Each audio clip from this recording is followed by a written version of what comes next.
And what's up, everyone? Welcome to the For the Boys podcast.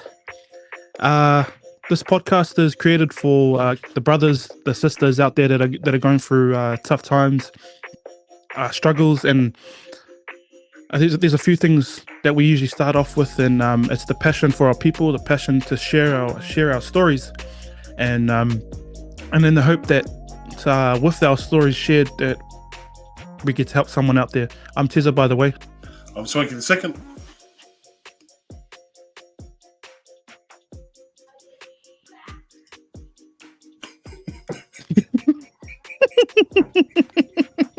I'm Mafioso.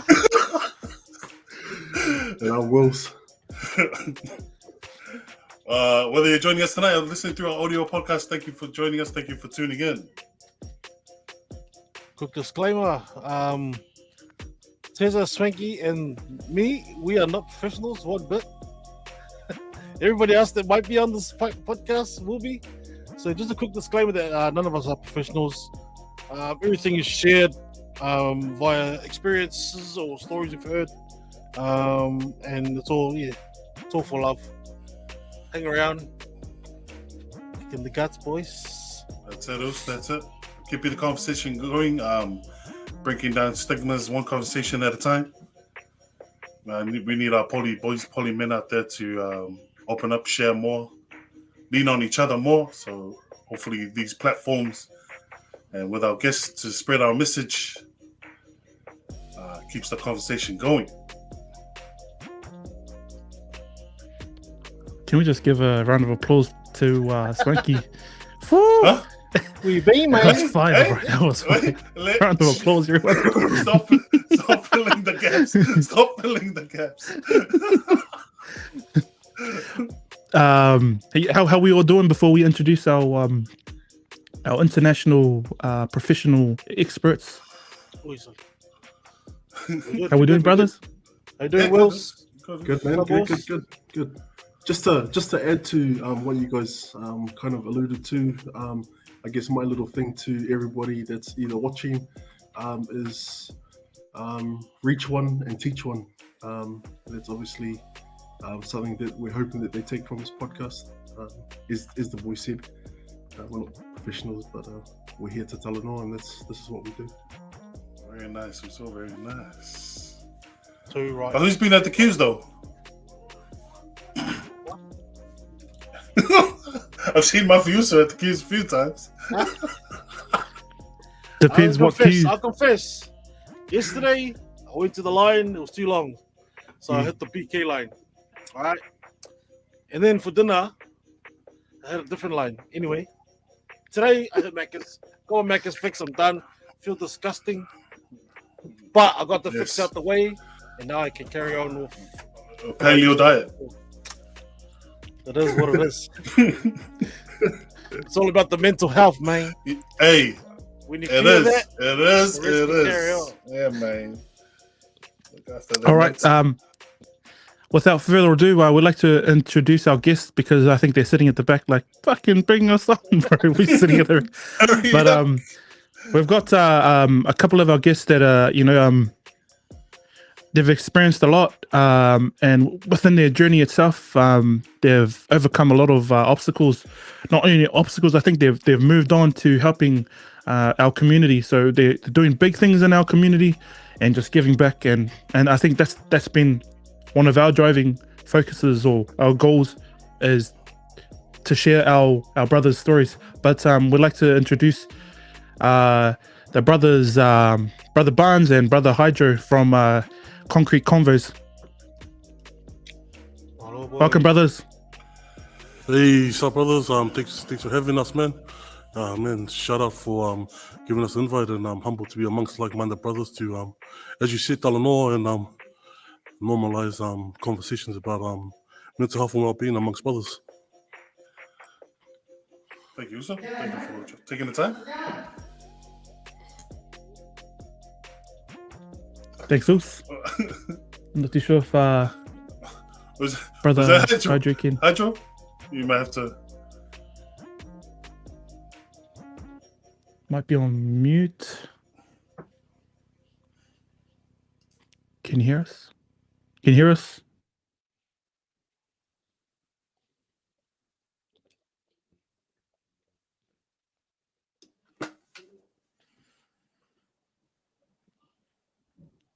Nothing coming through. No, all good. All good. We'll hear. And once the brother Yeah. Hydro fixes his technical difficulties, we'll take him. Oh, all good. If you've watched or listened to any of our other podcasts, it's always us, always us with the trouble. So, bro, it's good to see someone else get through it. Thanks, thanks, brother Hydro. I'm usually the one to take the reins on my mic playing up, and but we'll probably get the ball rolling, and hopefully the brother at some point will join in. How's your now level 3 lockdown going, bro? Level 3, no, it's just like I was telling the brothers, just been sticking to my paleo diet, just been ignoring the golden arches, just driving past, self-control on point, just the usual standard. But no, it's been good actually, because my daughter is Mr. Happy Meals, so it was good to buy her a Happy Meal and get in a good book. So, it's just been good. It's been good. You can only be grateful. Happy meal, dinner meal. They're all the same. Dinner- They're all the same. Dinner box. The offers. Steam Okay. the buns. What's the go-to at Macca's at the moment, boys? What's the go-to? Anyone? What's that custom order? You gotta have the quarter pound on there, onions, extra mayonnaise, lads. Oh, see the custom order. Extra mayo. Oh, wow. I don't know what they call it in America, but damn, was good, man. I What think are it we just depends on the pay packet. So Mafioso's getting paid the most. Not the customized bespoke burgers. This guy. Oh, corrections department, was it? Was.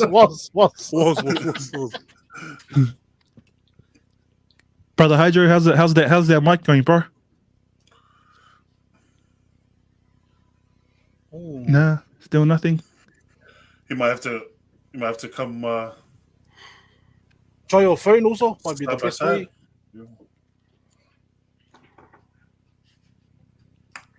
Oh man, always good to see someone else's internet playing up. But Terry, man, tonight's your night, also. I think let me take this one. Let me take this one. Let me take it. you can own tonight, also. But Brother Hydro and Brother Barnes, we'll probably start at the beginning of your journey and where this all started for you guys. Yeah, bro, we'll start there, and then along the ways, we'll listen to all the nuggets. I'll start. I'll take in, and hopefully, when I finish my my myths and legend stories, the brother can take in as well. But first and foremost, just thank you, brothers, for welcoming us on again. I guess the journey, how it started with our podcast and how we journeyed into creating a charity from that. We both grew up playing for Maris Rugby League and Mount Albert, and it grew from the changing room sheds. I think we were at this 2019. We were kind of at that stage, we were grown adult fathers, and conversations in the change rooms weren't the same anymore. Those conversations when we were 20s just didn't make sense in our 30s, and so a lot of those conversations we're having in the changing room didn't make sense to us, so we wanted to change those conversations around. We were talking about politics, we were talking about social justice, we were talking about economics now, and things that we wanted to do differently in our community. And so we were having that conversation in the change rooms, on the sidelines. And that year was our centenary year for our club, so a lot of things were going on. But during those conversations with the brother Hydro, we figured out that a lot of our values aligned, and there was a gap in the media space, really. I think 2019, before like the COVID kicked in the following year, we thought, like, because we were listening to podcasts at that time. I think the main one was Rogan, Joe Rogan, who's kind of flipped out on everyone at the moment. But we watched them and a few others as well. And then we thought, man, like, whose voice is dominant in the community now in New Zealand? And a lot of the time, if you watch like news and bulletins, it was the same go-to people speaking on the behalf of our community. And like, big ups to them. But they're only one voice of the community. And sometimes, the funny thing about it, sometimes the establishment or the media establishment, who are usually white, they choose who their brown person is. So they'll choose a brown person who represents their view of what our community looks like. And you'll see that same person or a handful of people will be making the rounds in media. And we just thought there was a gap in our community that missed our grassroots. And we thought, maybe is there a gap we can fill? Can we start filling that gap? And then that's pretty much how. Oh, and I think the kicker was there was the Marosco in 2019. I think there was some shootings going on between the Roscoe boys, different gangs, and there were a few shootings going on at the end of 2019, and that's how we kicked off in October. And on that week previously, there was a couple of shootings that were related to some of the Maris boys, and they kind of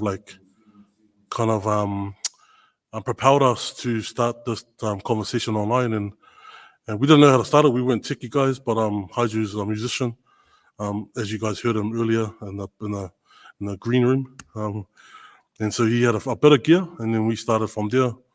And pretty much that's how we started with the podcast. And I think we both got personal journeys as well. They kind of came to like crossroads when we met each other. Both of us had just been to prison. I went down for 9, and Hydro went down for, I think, 5. And so we were kind of like past that journey as well. And then I think that leads to the title of our podcast. Our podcast is called Concrete Convos. And it was, I think they call it a triple entendre. They call that. I learned that in English. Thank you, Mr. Rook. It's got, I was just going to say, 3. bro. I don't understand that last bit. Yeah. It just means something that has multiple meanings. And Concrete Convo for us was multiple meanings. It talked about the streets we come from. It talked about the conversations we wanted to hear from the streets, and it talked about the concrete in the cell that once was our home. And so that's where we built our podcast from. That was our foundation, and that's how it all started. And it's kind of grew, and it's kind of like exploded into something that we never thought was possible back in 2019. From 2019 to now, we've created a charity. We've got pocket of funding from different organizations, and we run a leadership program. And that all started from the talanoa, from the change rooms, the conversations from the sideline of the park to the podcast. And it's pretty much an indication of like where these sort of magical conversations can lead. Like we don't, like you were saying, brother, we don't know who's listening. We don't know where it's going to lead. But if we open the door and walk through it, we don't know what the possibilities are. And for us, it was our Maka Leadership Program, which is just over my shoulder. And the 20 or so boys we have on that program. And that program is based around teaching them life skills and teaching them the art of Muay Thai. So like it's like in any sporting discipline, using that as a vehicle to teach them the crux of what we think is important for young people to learn when they're walking around in this world. And so shout out to all the brothers in the Maka Leadership Program, our facilitators, Leo and Mikey, and our young people as well as the support family members and parents around. So I think that's enough gas bagging for me. I think that's a kind of like a short summary of where we're at now in the last few years. And yeah, I think that's about it, really. Yeah. That's a lot. Considering, I just want to touch on how for yourself, your personal journey, and you also touched on you did time inside. How has that time inside shaped or changed the whole way, or changed your journey now to where you are, brother? No, man, it's massively. First and foremost, just like to like give a bit of a preface to this conversation that we're not glorifying the art of hood, or hood mentality, of their journey of prison. It's not a glorification of their journey. It's just but it's not us ignoring their part, because that's part of us as well. And in short, I didn't think I was that sort of person to be in their position. But in saying that, I don't think a lot of our young people ever think they'll end up in prison for doing some pretty bad things. But it happened, and along the way, I learned a lot about myself. I learned a lot about our people. I learned a lot about why our people end up in prison and why they can't stay out of prison. So the journey was a multi-level journey and multi-level experiences on how I saw the world. First and foremost, like maybe reflect on my upbringing and how I got to the point to make decisions that put me inside. You start to think about like, what schools did I go to? Did I listen? Did I learn? How were my parents in their parenting? Where was our culture? Was our government and our teaching relevant to our people and their upbringings? And how that kind of led to me making decisions that led me into prison. And then once you got into prison, you start to reflect on yourself personally, like how did you get here? Did you take agency over your own decision making? Do you take responsibility for that? Do you blame it on other people? And those sort of conversations. And then when you get out, and I think for me, I don't think necessarily I was a person who naturally had like a personality for prison. I don't think I was a bad person. And I didn't think but then I didn't think I was made for prison as well. Not to say a lot of the boys who are in prison are made for it. I think only a handful are. That's their lifestyle, and they have experiences in their life which kind of make them, you understand that's the lifestyle they know, because that's all they know. But that's only a handful. A lot of the boys, they don't want to be there.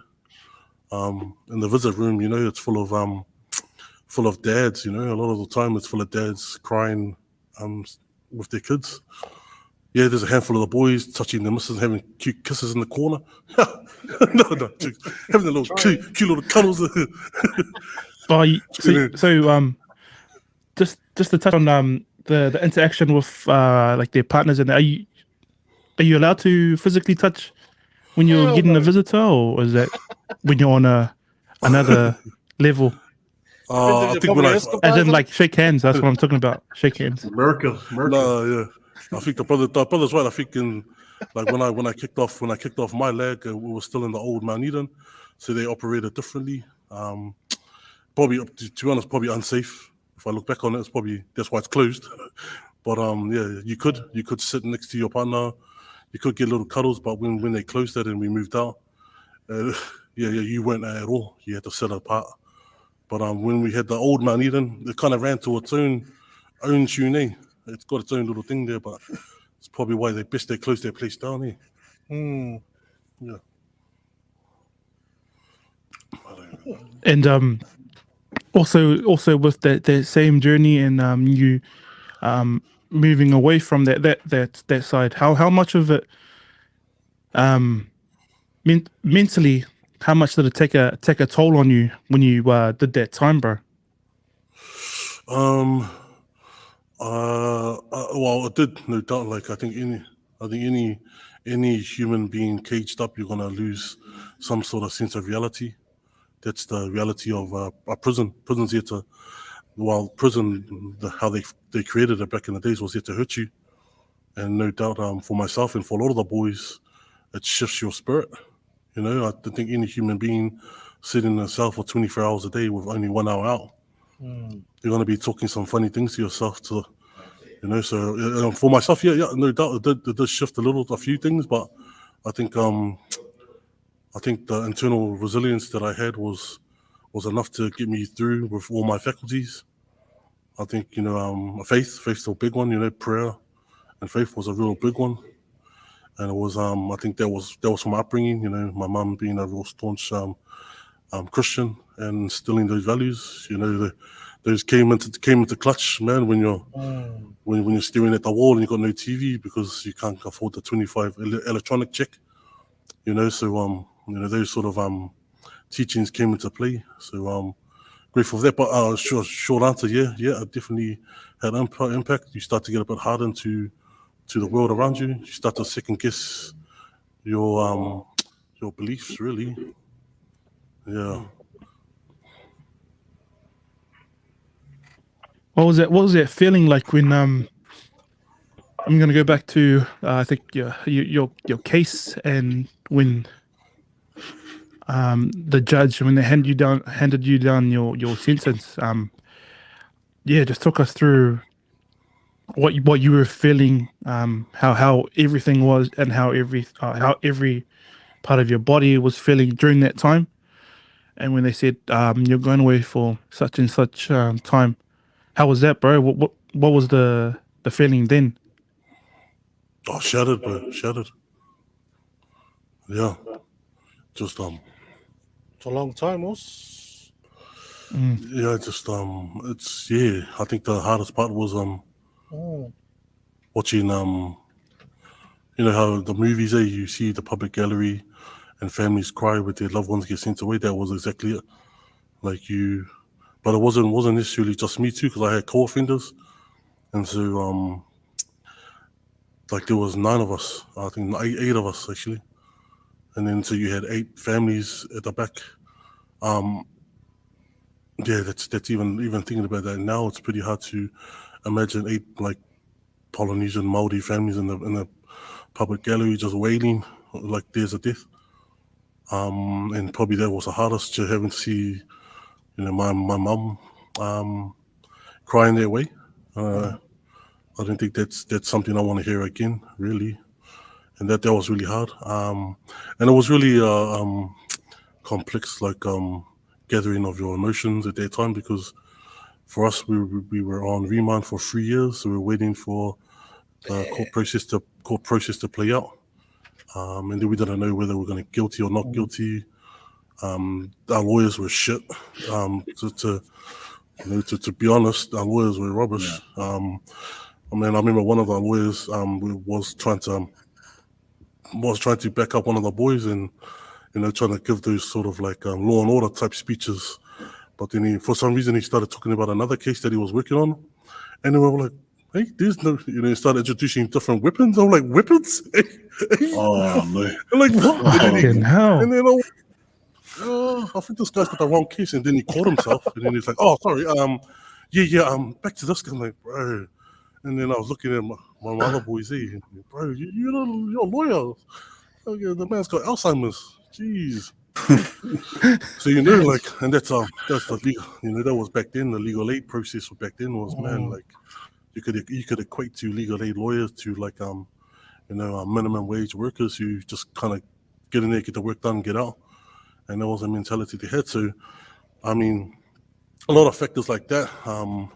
The judge being subliminal in her comments, being subtle in her degrading of us as young Polynesian men in Auckland City. Those sort of things just kind of so by the time you hear the news, you're already but you're already gone anyway. You're halfway out the door, and just it's easier just to lock you up and then to sit here and go through this process. And and it is what it is, really. And hopefully it's changed nowadays when they bring out people through the justice system. And but I think I'll tag in Brother Hydro. I think he's got some comms at the moment, and give him a bit of tag in.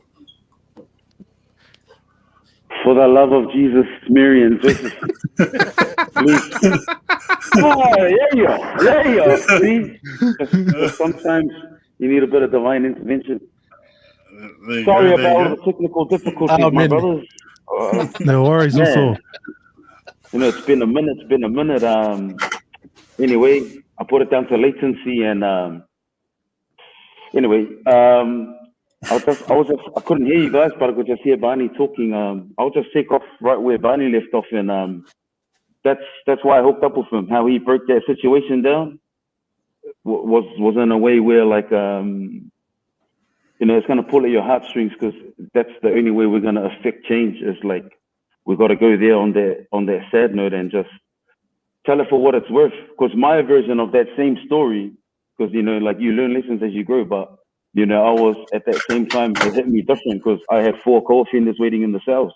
So I wasn't about to break down in front of my boys and another 8 guys, random other people waiting to go to court. So, you know, I came in and I had to try and, you know, I bluffed it out. I was like, I was like, go, Jesus, you know. And, you know, I sort of alluded to one of my cousins who was crying, one of my younger boy cousins, and I'll never forget that look on his face as he was crying. But, you know, I sort of made light of it. You know, as we do, like, sometimes we laugh at the most inappropriate times, and it's just a front. It's just our way of dealing with shit without us. You know, I'm not trying to say I'm a pussy. I'm not trying to not open up, but that was my way, and I was in jail, and like, you know, I took it the wrong way. But someone like Barney, like, years later, as we were talking down the sideline, like, and seeing the space that he works in, like, you know, like, it's so eloquent in the way he breaks it down, and that's what I wanted to do. I wanted to elevate someone who has that at the forefront for our people, rather than like 10 MPs I could name off the top of my head right now for both National, Labour, or Green. But, you know, like, brothers like this, as much as we want someone like that at the table, they're no good at the table, because we know you got to toe the party line. You know how it is. Like, you got to get in line, son. And no disrespect to any of our guests that we've had on our podcast, but sometimes it's safe to maneuver in between the spaces where public figures can't get, and those are the cracks. And just knowing that Barnes shows up to court, and just, if there's a couple of island brothers, Maori brothers that don't have a legal aid, you know, he can sort of see it from afar and just approach them, help them out, if he's not getting stepped out by Crips. That's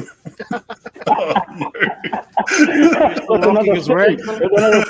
We will talk about it when we catch up. You know, the story, there's stories. You know, we were all at home safe, and he was driving to jail to pick someone up because he needed to go home, and if no one picked him up on that day, he had to sit his ass in remand. Like, there's a lot of young teenagers who just don't have those people there. I don't know what's up with this communications, but that's the space that also Barnes work in. I'm just catching the bus, boys. If we crack it also, that's all you. I'm just an IT guy. Yeah, no, my angle into the podcast was like, I do music, and, you know, at once upon a time it was the dream.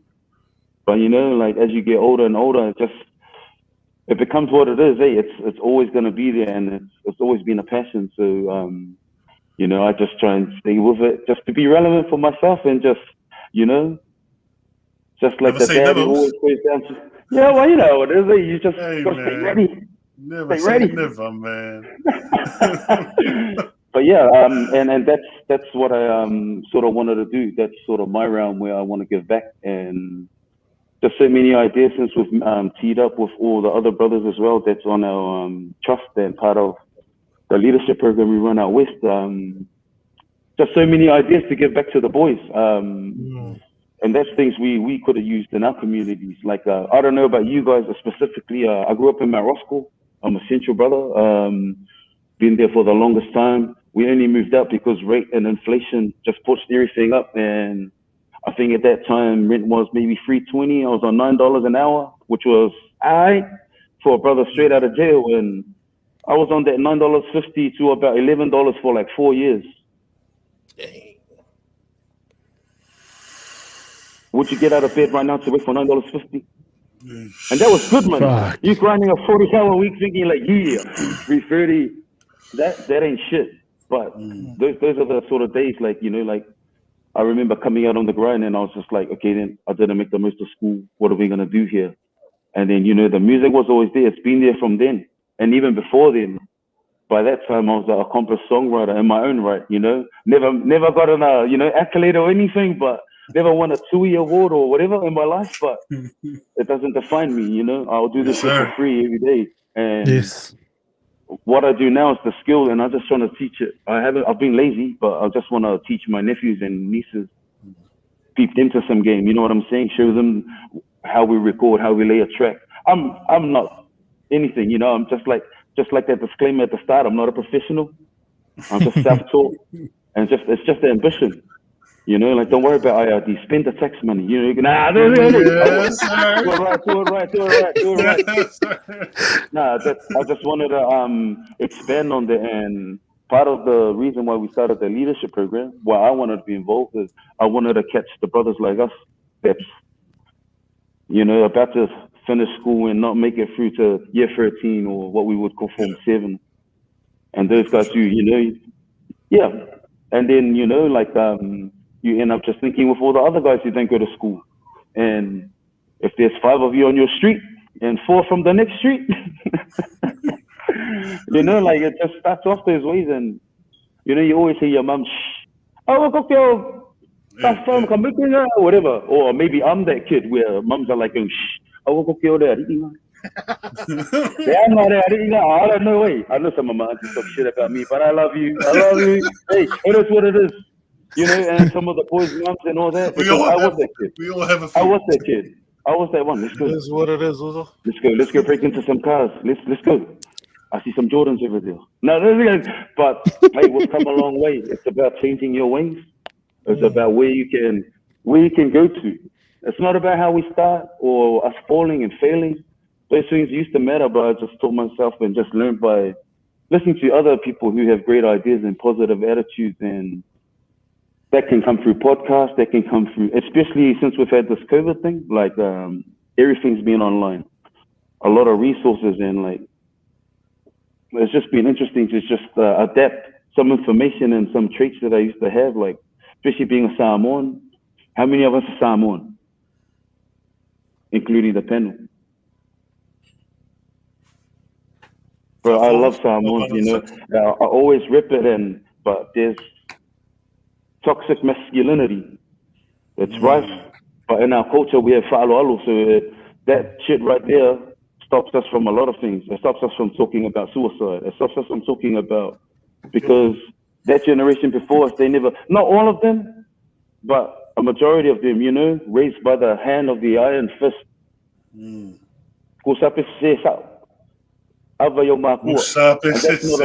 That's not a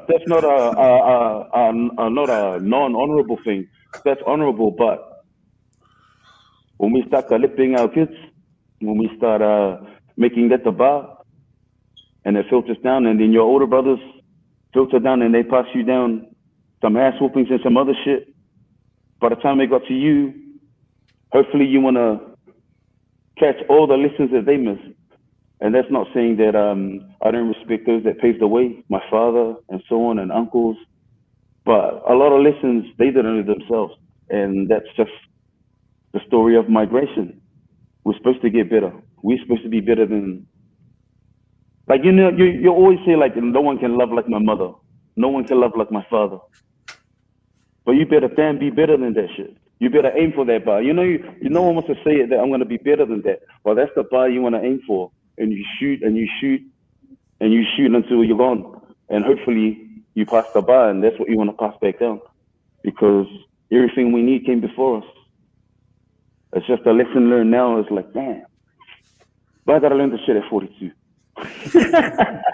I wish I learned this shit at 16. I wish I had a plan. I wish I had listened to a lot of more diverse people. I sort of stayed in my hood.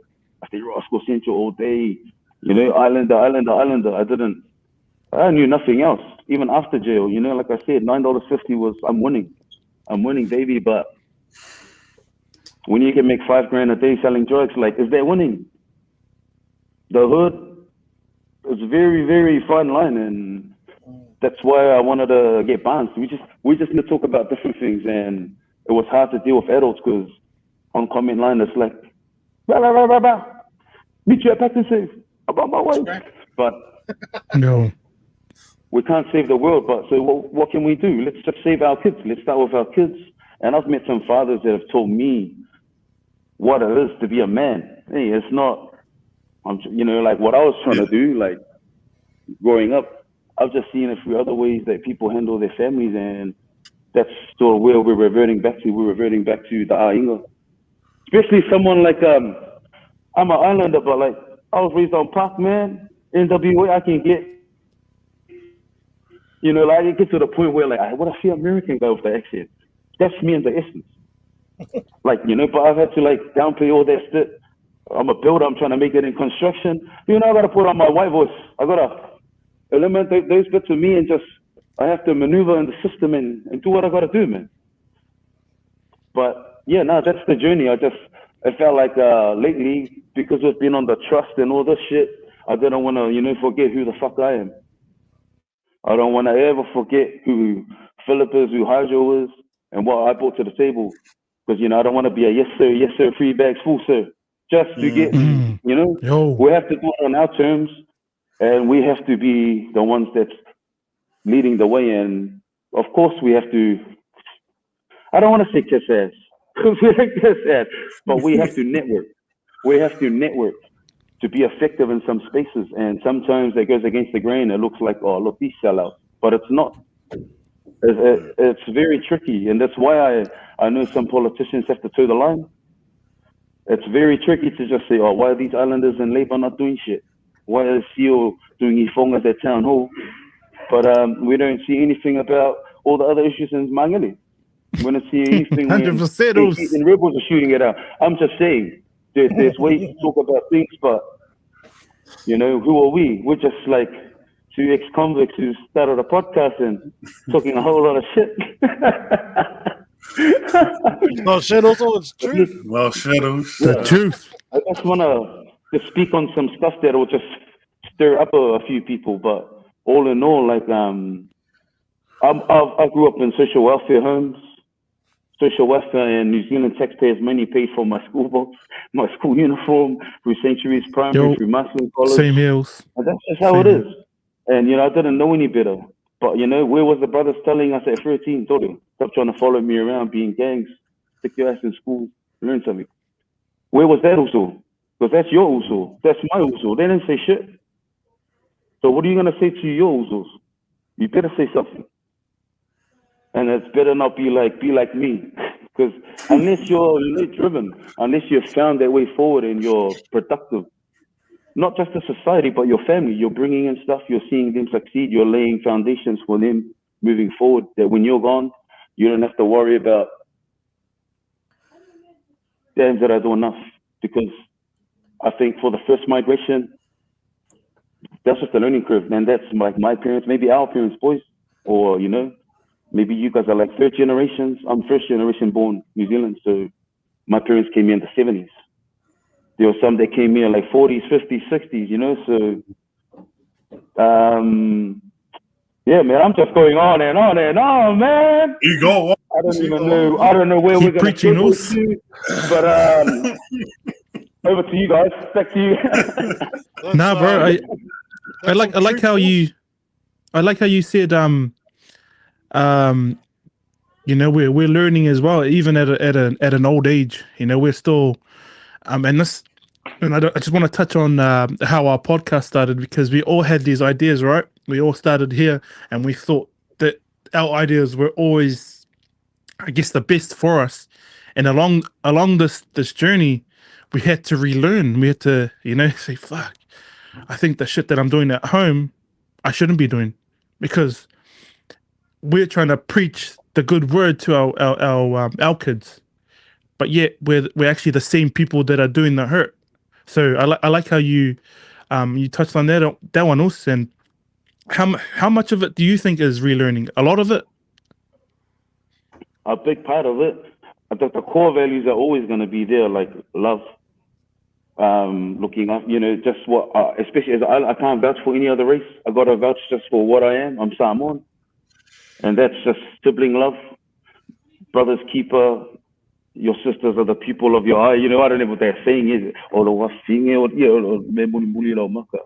You know, my dad will always say that when I chase my sisters around, you know, when they get smiley, and they always hit me with that line. I'm like, this guy. But I saw you hit your sister. No, this guy's throwing my dad out on the bus on. But you know, like, but anyway, like that generation before, like, it is what it is.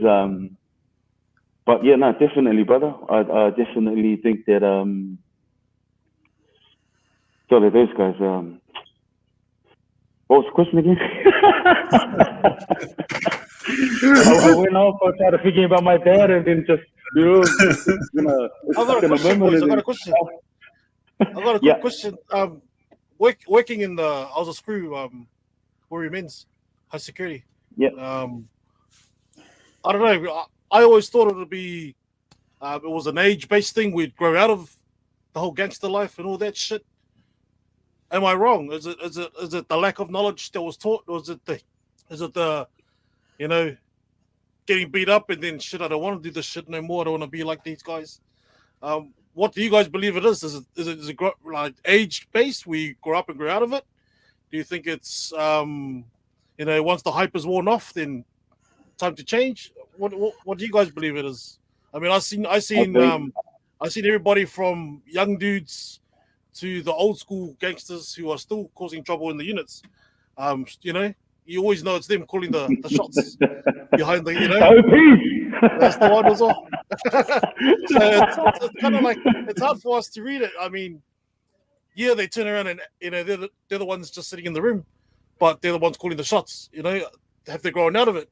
Have they, you know, are they still just in it because they need to be the ones to look after the younger fellas, or the ones to be looked up to, or something like that, or upholding their rep? I mean, I feel like for you guys had no choice because you guys been through it all. But do you guys think it's an age thing? Like, would you grow out of it? The whole gangster life and all that, getting you into trouble shit, you know? One would think so. But I saw a guy that was about 70. He was gray ass hair, and he was still, you know, like, they were like still hungry. Then I've seen some older island guys, and I was like, it goes back to what Bounce said. Like, you know, a lot of the population, they went through mainstream. Probably you delve in a bit, but there's just a small percentage of brothers that's the 1%ers. It's all the way. And you're there talking about, like, I think our unit had like 8 units, probably 80 in a unit. There was that 640 inmates. Out of that 640, I would say maybe not even a third of that would have been, you know, that's just a guess. That's just another educated guess as well. Like, you know, just off the top of my head, just who I saw in our 80, there was probably like between 5 and 10 guys that I could, you know, confidently say, man, this guy's coming back. This guy's gonna die. You know what I'm saying? Like, oh shit. Like Tupac said, man, I'm not the baddest guy. I'm not the baddest G. You know, there's always somebody worse than you. And so I'm just saying, like, you know, like, it's survival. Like, you're not gonna fuck with the baddest dude in the unit. You could do it if, you know, like, whatever, but I ain't about that life. You know, I just rob people and take money. I'm a thief, you know, I ain't a killer or anything like that. You know, I'm just saying, aggravated robbery. What's up, man? We just talk about that shit straight. But, you know, I'm not trying to glorify it, but while we're in the mix having a solo north, the Usos, like I said, like, that's the essence of me, but I got to harness that guy. Yeah, I can't let him reoffend. And it's not like it's like, oh yeah, I got it under control. There's some moments when, like, you know, I wanted to go do something stupid. And I'm going back to 2016 and 17 when we're struggling, fucking the power bill's at $1,000, the sky bill got cut, the glow box on red.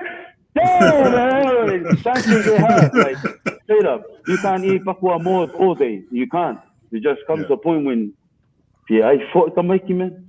But that comes down, for me, I can't speak for society, but for me, I knew my mind was better. I knew I had a better education. Like, fuck, I wasn't going to just go that route. And I can't speak for everyone though, because, like, when it comes to, like, things like mental illness, I never used to believe in, and I used to not ridicule people, but like, be like, just need to harden up, you know, and just leave it at that. But man, when you open up, when you go through some of that yourself, like, and none of this stuff hit me until my mom passed away.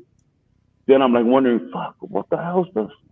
Then I was like, solid, this is the same thing I was laughing about those other guys. Then, like, you know, like, it's a lesson learned, and just relearning, like, you know, just like I said, Samoans, like, weekend ever, and we can be funny, but then we have that side too, like we're a bit, sawa, fua, lokolea, whatever. I'm not gonna. I'm talking about male masculinity, toxic masculinity.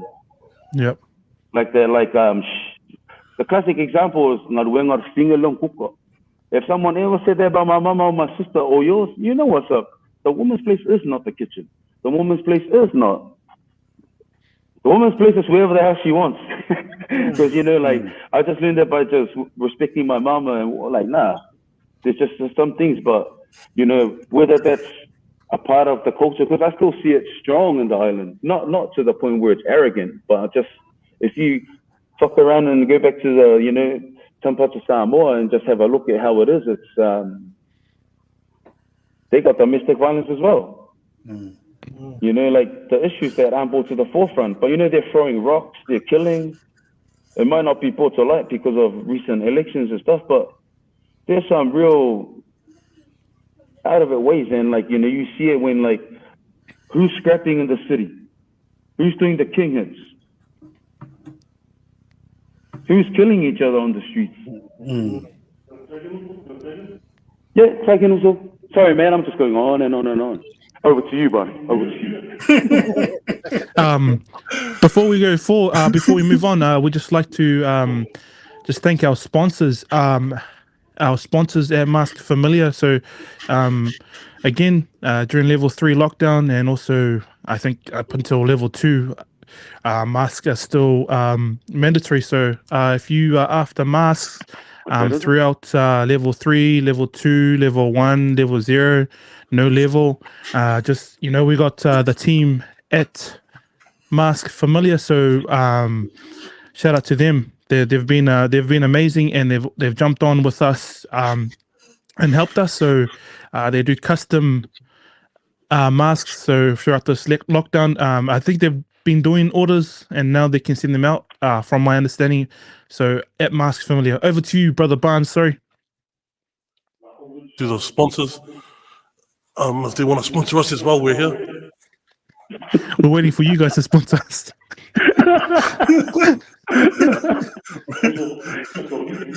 Yeah. Oh yeah. But just going back to I think just the question they also asked about the old OGs falling off the game. I think it comes down to two things: roles and responsibilities, and what you're doing, and experiences. I think you have some OGs who grew up in the game and were the sergeant of arms or the heavies, and so you'll see them grow, naturally lose what their skill set is, which is being heavy, doing the 1-outs, doing the heavy stuff. And as their journey goes up, 50s, 60s, they can't maintain that. And because that was their talent, that was their skill set, they naturally get left to the side and they naturally retire. Then the other guys, other OGs, usually experiences that cut them off from not wanting to go any further. They've either got a big bash, their families had a loss, they've lost a child due to gang dramas, and so they naturally fall off as well. And then you have the others who will never fall off. And that's what I've seen. That's a pattern I've seen. Boys will fall off if their skill set is not useful anymore, or they've had experiences that will just traumatize them to not even belong anymore, and then the others are in the game forever. I just wanted to point out pattern. Shigus, what was your guys' guiding light? See, prison is you either make it or break it sort of system, but what was your guys' guiding light? I know you guys said you had that mindset you don't want to be in in that life anymore, or was there any other to guide you through the process of your leg? Or yeah, I think for me it was, I had a bit of a different journey to the brother Hydro, who I'll take in after my talanoa. I think my guiding light, I think it started before. I wasn't I don't think I was on a trajectory towards prison. I was at university. I was second year university trying to become a school teacher. And I think it was because you grow up and then naturally, you just fight. It's just part of growing up. At that time in the 90s, you get in trouble, you fight it out and carry on the next weekend. And and that was a sort of a culture we grew up in. And every Saturday there was always some scrap going on somewhere, like at the pen or Le Tano or in the city, those sort of scraps. And so you just join in naturally because your boys are there. And so that was me going to uni and then hanging out, playing footy, getting up to trouble on the weekends, wherever it popped off, and then carried on the next weekend. And that was a sort of like journey that was going on. And you never really think that it's ever going to end up anywhere major. You just thought it was just natural because you're fighting at the library when you're in intermediate, you're fighting in the nightclubs in town. It just becomes a natural progression of what you're used to. And so it's not strange to you. And so I didn't think it was strange back then. I was like, play footy on Saturday, go out on Saturday night, and something pops off. You're all in. And then back at uni on Monday, trying to act all godly, on Sunday, and that was the journey. And then, when I reflect on it, it was always going to end badly. If it wasn't me, it was going to be someone else, and then it ended up coming to the position where we hurt someone pretty badly, that we were going to go to jail no matter what the result was going to be. It was just trying to figure out how long. And so then we got to prison, and I think the guiding light then was my family and my co-offenders who were family anyway. I think going in together as a group, we kind of stuck tight. And that was really an important, because every place we went, in every prison we went to, there was always someone that knew someone in our little crew. We weren't a gang, but we were painted out to be a gang in the media. If you ever went back to it, we were they labeled us a youth posse, and I was labeled a youth gang because I was the one who sent out a text. And next minute I'm the youth gang, I'm the gang leader. I'm like, whoa. How did you make me the gang leader? I just sent one text. Next minute, because my text set off the domino effect. And so because I was the first one to set it off. And then next minute I'm the leader who's coordinating like a Vietnam operation, like Vietnam operation. The next minute when you get tagged with the label of like a mastermind or leader, you're going to get the worst punishment. And I ended up getting the worst punishment. And so, that's how it all unfolded. And then my guiding light was just everywhere we went, the boys had enough respect in the prisons they were in, that if they found out that I was part of that crew, they were, this is blah, blah, blah's boys, this is blah, blah, blah boys. And similarly, where I went, I made sure that I did everything with respect. And you know what's funny? We had Swaya Matangi. He's a league player. He's over in England at the moment now. And then similar story to him, how he got respect was through crashing. Crashes rugby howled on the courts. But they called it crash inside, but we all know hold on the courts goes back to school. And so how he got his respect was he was just banging over all the gang members on the crash. And then same thing, I was like, I don't really want to fight, but I'm keen to, shoulder charge some gang members. Sunny girl shoulder charge. So you guys, why it was banned at my prison, so probably your fault. Yeah, wow. It was this one thing, like, if you get injured, you're not going to medical. Oh, right. Yeah. You're not going to get any medical attention. You're just going to. No one's going to look after you, mate. One Panadol and it should fix it all. One Panadol. Briefing. Yeah. Or only half tonight and half the other night. Only half. Well, half for your mate then. Doesn't you have to take it anyway? Yeah. So and that's pretty much the journey.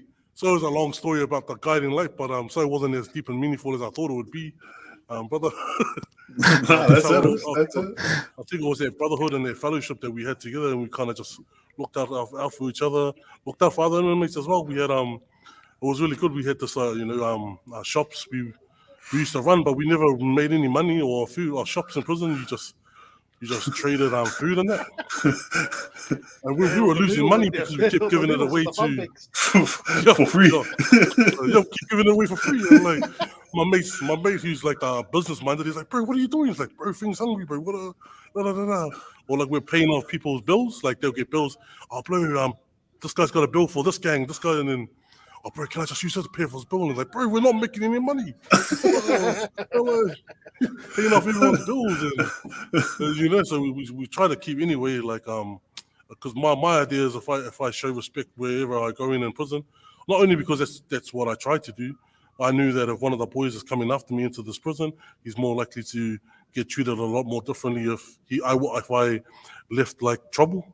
Like if I come into a unit and sparked it up and left trouble, and another guy comes, oh, you're Barnes' mate. Oh, come here into the cell and we can we can have a cup of tea. Have a touch. We can have a tea. Sing some praise and worship. Well, I'll take in Brother Hydro and give him his background. Speaking of praise and worship, I want to apologize to the Hastings Samoan Methodist Church. We only came for the biscuits. I know you were mad also, but that was 15 years ago. I just want to pay it forward. My shining light was early on, like, because I still didn't feel it was real. You know what I mean? Like when you're on a high from running, the police is chasing you, you got away, and they keep trying to look in, like, you know, like the first one you're scared, the second time's a little less scary, the third time, like, damn, I'm rolling the sleeves up, the fourth, the fifth, the longer and longer it goes on, you're just in their zone and you're just earning. And, you know, we weren't the best earners. You know, all the Southside boys were earning heaps. So we're just hearing stories, but on the come up, and then you get got caught, but just from the start, it didn't feel surreal. So like, I've always sung, I just sing or rap or whatever, you know, music is the thing. And what a lot of the older inmates would just say is like, hey, you got a cool spirit and attitude for someone that's about to do a lag. I say, nah, man, I'm going home, baby. Me just being just young, dumb, and stupid. And then, you know, like I said, like when that sentence came out and the family was crying, it was like, what? You know, and quick. It just hit me like, you know, like the next minute you're back in the cell, next minute you're getting transported, next minute you're in that cell alone, and then you really feel it. You know, that was my experience. But to be honest, it was just a lot of the older brothers. I'm not going to drop any names, but there were some heavy hitters in the time that I was in there. And they were cool, man. They looked out. How I also should look out. A little bit too late, because it came after the fact that, you know, like I did something stupid to get in jail. But at least someone said it to me straight. And basically all the older G's say, if I see you back in here, I'm going to give you a hiding. That's how simple it was. You know what I'm saying? You just need someone to say that. But it would be nice to say it to me outside, you know, but like I said, like, we get a chance to go again, and, you know, like as long as we're alive, we still have chances to go again and do things we wish we could have done better. Whether that's an education, whether that's changing your ways, whether that's trying to steer. For me, it's this leadership program we got out west. Like one of the brothers on the board, he would always say, "You can't save the world, man." You know, when you have ideas, and I'll be like, "Let's get a food bank, man. I want to feed." He'd be like, "So you can't save the world." I'd be like, but as time went by, like I get what he meant. Like you really can't save the world. You just have to pick a little area and just work there, and hope that it reciprocates to the next area, and there's another person like you or whatever that's gonna do it for those kids, or and so on, or even if it's a mental health group or a peer group, or no matter what it is, just to try and enlighten the mind, because, you know, it's a powerful thing. I didn't really pay much attention to it, but, you know, when you hear stories, and especially like if you look at things like statistics for suicide, and we head down that route, which is, that's deep stuff. You know, I don't really want to touch that because, you know, podcast, you know, with a bit of banter here and there, but we need to talk about it. And I saw hashtags on this men's mental health, and if we can address those issues, because I feel like, you know, I don't want to come across as just, oh, that guy's a thickie, he just scratch jokes and whatever. I do have some serious stuff, but I'm not eloquent like Barnes, you know. I find humor in that's just my way, my mechanisms. I can't get rid of it. It'll always be there, like, but I like, on the real, like, I think there's a lot of stuff that I've learned, and I'm just trying to address that for myself first.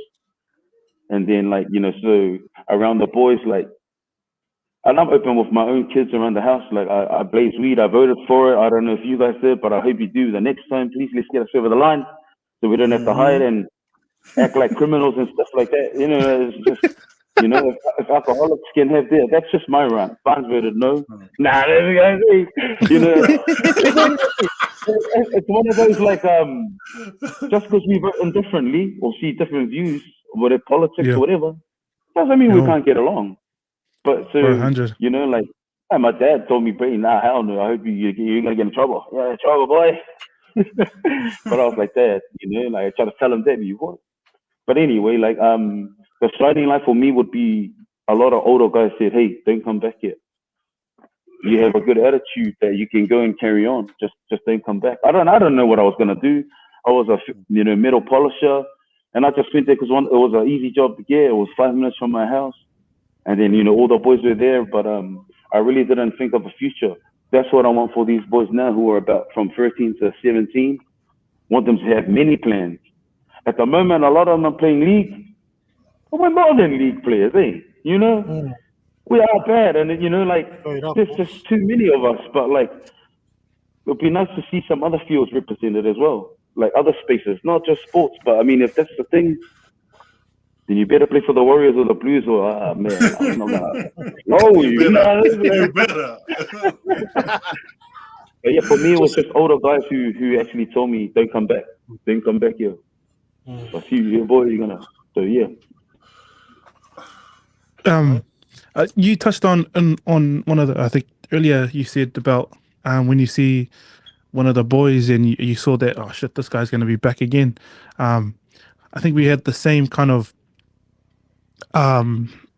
learnings when I was doing youth work with Wills, and we saw that in youth coming through, like you just knew.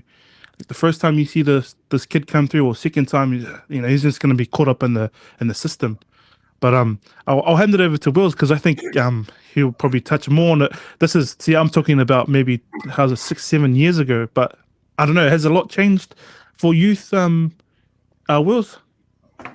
No, well, I guess I think there's all those same patterns depending on their upbringing or whatever is in their space. Alluding to the boys that are coming through now, they're coming through different things. I think Barney spoke about, like it's us trying to, how do we give them enough life skills to continue doing the $9.50 an hour compared to getting the $2,000 just for the, just for that hard and fast cash. It's like at the moment I'm working with troubled youth. They're going through the justice system. So all we're trying to just do is get them to teach them how to make your bed, teach them how to get up and have a routine of getting up early in the morning. These kids are going to bed late. There's no structure, there's no routine. So teaching them the basics. And I think that those fundamentals work for them. They could use that as a vehicle for when they're back at home, getting into those routines for work and anything else. Well, so how long does one kid stay at one of the houses that you? Yeah, it depends on the kid's situation, whether they're pending court or whether there's no placement for them. So they could be with us overnight, and they could be with us for up to 8 weeks. And in that time, we try and do as much as we can. So, man, I'm loving hearing what the Usos have got with their leadership program, because I think we're based out west as well. That's something that we want to tap into too, because I think this Talanoa helps. Every young person's going to go to a different organization, and if we can all kind of put something on the table, and at least they can kind of grab that, and we be the bigger Usos for them to grab that one thing. So, man, happy as. Nice. That's sick, man. Yeah, hopefully you guys can link up. Yeah. Let's touch on that leadership and how everything came about. More so on the leadership, brothers, if that's okay. Yeah, we it just came about. Like we had discussions about what we wanted to do. Firstly, actually, we wanted to know where we wanted to place ourselves, and it was always gonna be West. I think South, because I work currently in my day job. I work in South Auckland. I'm in Manukau, and then so they've got a lot of services there because the need is there. The absolute numbers, the need is there, and I think when we chose to be out West Auckland, it was because most of us are from here, some from Central, but also I still have like I feel like I have an onus to my community to give back, and I haven't really given back to West Auckland. And thirdly, I think the need is a lot more acute and intense out here. Though the numbers and absolute numbers of people struggling and vulnerable positions out here is not as big as South Auckland, I think the need is greater because those that are struggling are really, really struggling, because we would rather struggle out here because we call it home. So we're giving up more of our money for rent that is really, really high. So a lot of things suffer, and we just shoulder the hardship. And I thought, like, we need to be here in the community. We need to focus our efforts to those that are really, really struggling. And then we wanted to do it in a way which tapped into our passion. And Leo's passion was kickboxing. And then Mikey's passion was working with youth. And us here, we were kind of just a circle of trust, really, to kind of keep everything locked in. And so we would be like not just 2 or 3 eyes on these young people, it's 6 and 7 eyes on these young people. And we just thought this is how we're going to play it out. And we created a formula where it wasn't like we really get annoyed when people call it a gym. It's not a gym. It's not a gym. We're not here to train people. We're not here just to train you and do a 45-minute F45 class. We're not here to do that. We're here to jokes. Shout out to F45 and their $50 weekly fees. What's up with that, man? 66 hours a week. Everything's free at the Maka Leadership Program. Our gym is free. Everything's free here, man. No $50 a week programs, man. But we want it to be, well, this or not, we want it to be accessible. So everything is free here. We don't charge for nothing. If all the young people, if you've got anything needs, we try to link them in with different services and different people as well. And so we created a formula of they do mutual training, but it's kind of like overlaid with our formula is 15 minutes intros, life skills, 30 minutes training, 50 minutes reflection and feedback. So we anchor our training on those 2 things. So we encourage emotional regulation, confidence, fellowship, being able to speak in public settings. And so those sort of things we try to encourage for our young people. I know I'm not the trainer, I'm just here watching. Usually I'm the one buying food. And so when they finish training or their sessions, there's food there for them as well. So that's where it grew from. It grew from our passion, but we just didn't want them to come here, train and leave. We wanted them to have a home. And so we're just building that at the moment, building a little place here in Henderson as a home for these young people to come to. And then from that, we've extended ourselves. So we extended it to open up the community. So we have wider community classes, because when we're having the young people in, their families were just sitting, watching. And so we were like, man, well, what about for them? So during the week, we have free kickboxing, jiu-jitsu, Muay Thai, and MMA classes.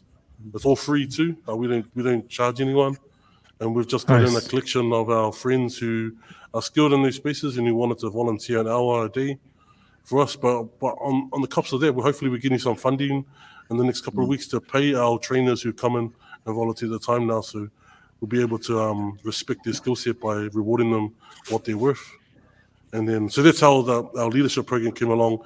We're trying to get our young girls. So we've had questions, is this for girls as well? But it's not for girls, our leadership program at the moment. But so we're building into, we're building into young girls, or young ladies, leadership program.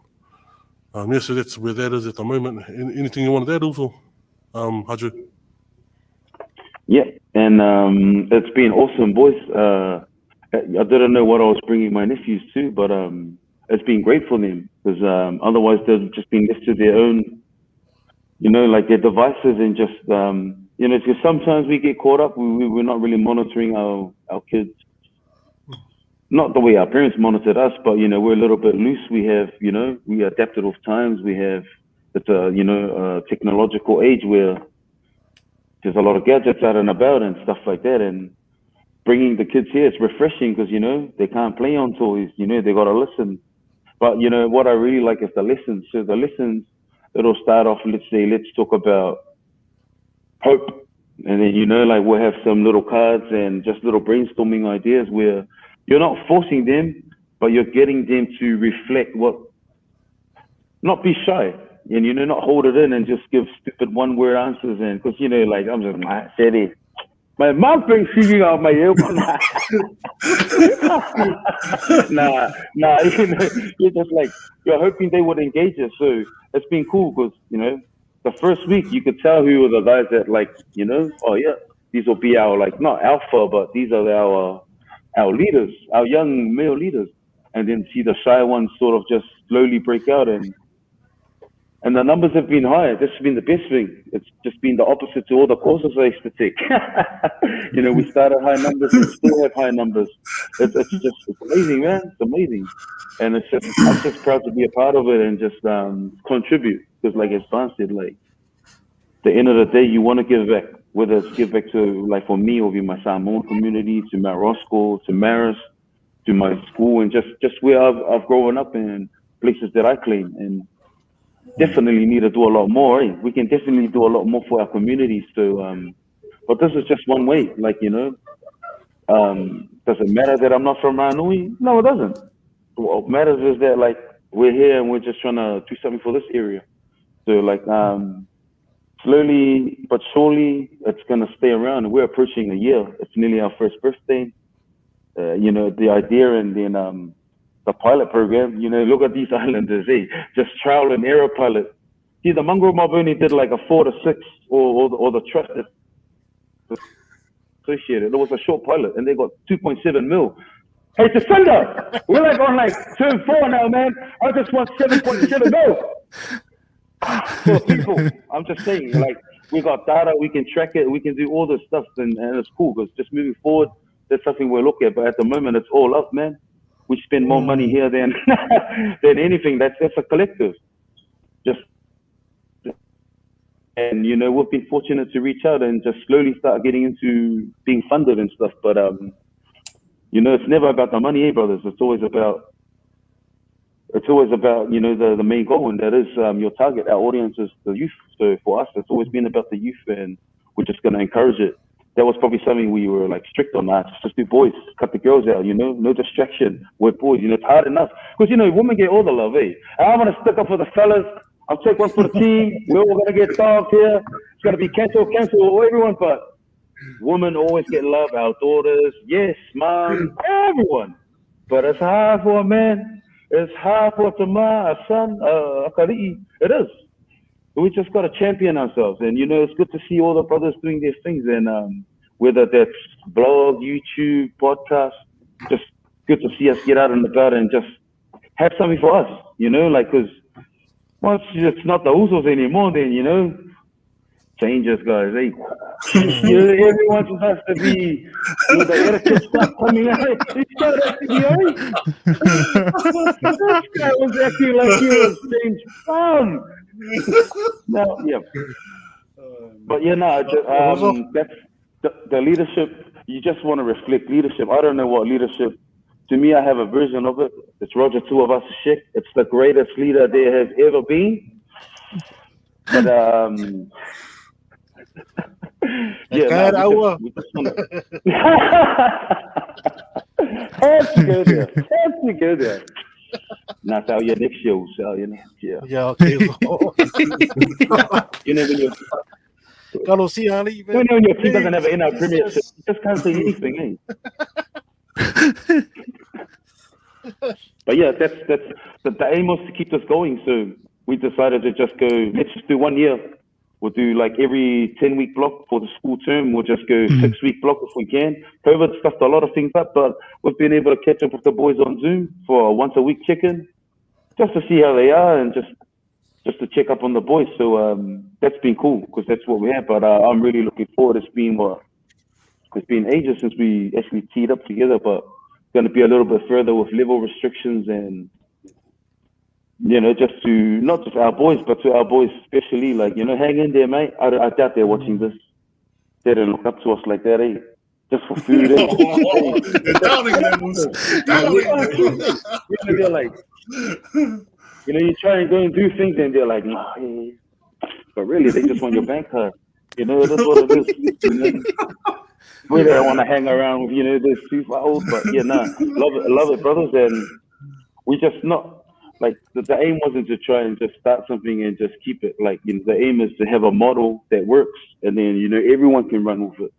What you do outside your lessons, that's cool. You didn't have to copy what we're doing, but if there was something like Maka leadership everywhere, I'm getting like, it's cool, man, because you know, we want to cross over stuff. Not just that. At the moment, it's a lot of martial arts, but or rugby league. We're going to try and sign a league academy and try and tune out some league players, because, like, I coach my son in there, and like currently I have about 3 boys that are once made the NRL, and you know, those are like cool little successful wins as well. And you know, like a lot of guys, as I said, a lot of our people channel sport first, but you know, like we never know. Like, you know, you could be channeling the next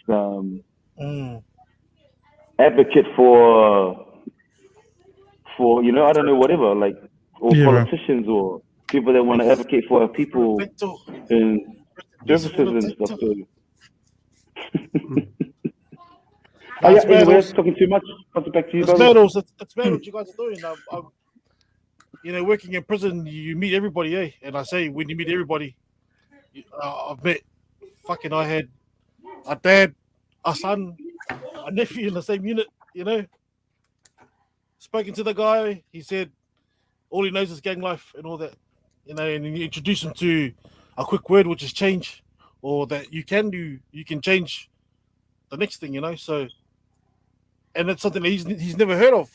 He's not used to that. He's only used to gang, you know. Everybody's a patch member. He's a patch member. His son's going to be a patch member. His son can't even speak, but he's already destined to be a patch member, you know. So it's good to hear what you guys are doing out west.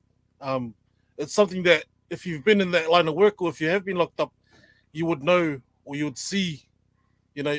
I can see Wills is like nodding his head, because he knows, like, this is the only thing that could change that end of the story, eh? You know. So it's awesome to see you guys do your thing out west. I do believe there is heaps out south, so it's to know that there is one out west that's doing as well as you guys are doing. That's massive. So yeah, man, hats off to you guys. You guys are doing an awesome job. Just going off what Muffy's saying as well, is that, you know, when you go into uni or whatever, they're asking you about what's your model of practice for when you're working with whoever. You can't show the kids theory if you've, you know, because you've already experienced it all. That was like my journey itself. They said, you know, when I wanted to go do youth work and get all these roles, they said, oh, you need papers. I was like, hey man, I got all the experience in the world. No, you need papers. So I was like, there's either 2 ways. Either I just, you know, I just turn up every day and hate it and just be there for 10 years and then kind of get that role, or I go get papers. I went and got papers, and then the person that was signing my paychecks, I'm actually signing his paychecks. So that's the reverse. Let's go. Let's go.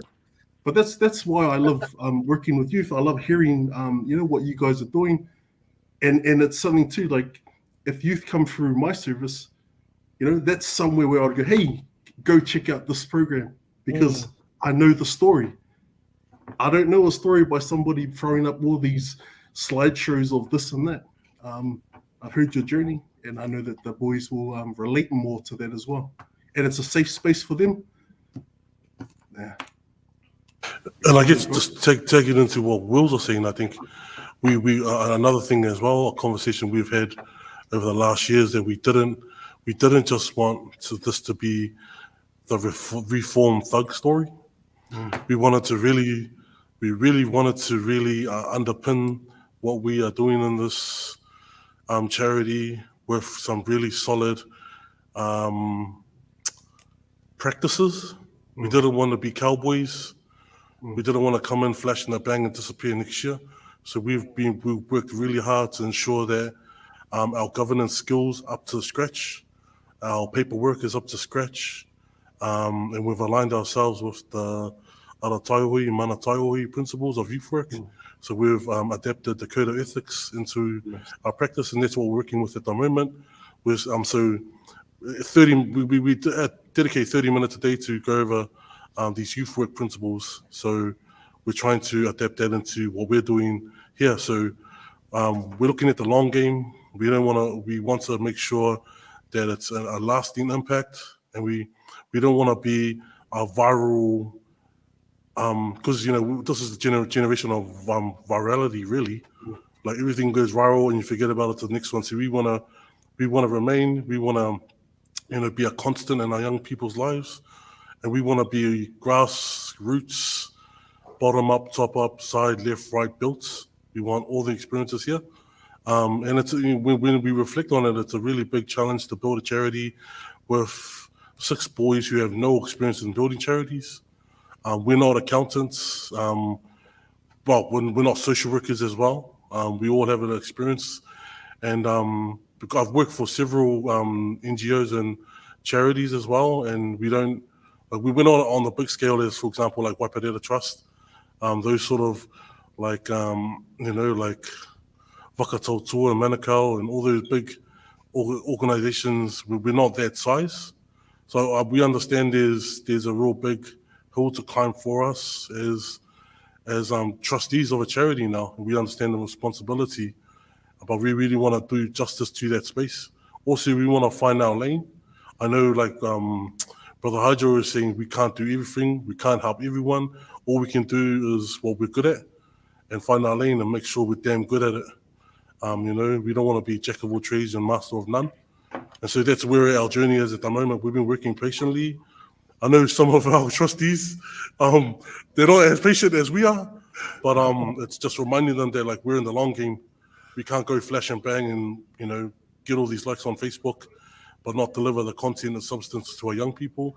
We don't want to make a mistake. I think all of us, in some way or another, have been with youth services, have come through youth justice, and we know the mistakes. We don't want to make those same mistakes again. And to be honest, like there is a spirit of judgment on brown organizations on not doing things right, on not using the funds right, on not doing the right practices. And when you have 6 trustees on a charity and 3 of them are ex-convicts, the magnifying glass becomes even bigger. Like even talking to you guys now, and even like talking on our own podcasts about our previous convictions, it's a real danger for us because, as Wills will know, there's a certain duty of care to your young people, and if you're sending them to a place where there's possible like offenders, that's real dangerous. That's real dangerous. So we're conscious of all those ingredients in the mix and trying to do justice to our young people by making sure we're legit, making sure that we've done our homework, and making sure we're not cowboys, because our young people deserve the best, and we want to do the best for our young people. We want to do the best for us, and we want to do the best for our people, because if we're going to fly the flag and we're going to pass on the torch, we want to make sure we're passing it on in flames. Oh, sorry, I felt like I was grandstanding there. Sorry, brothers. Good talk. That makes sense, bro. Flames from Boys, before we continue, I got to shoot off to Mahi. But Hydro Barnes, thank you for taking the time to join our little podcast, boys. Appreciate what you're doing out there for our people. But sorry, boys, I got to get back for work. No worries, also. The boss. See this. What do I tell the boss? Tell him you're the boss and have to stay up to stay to me.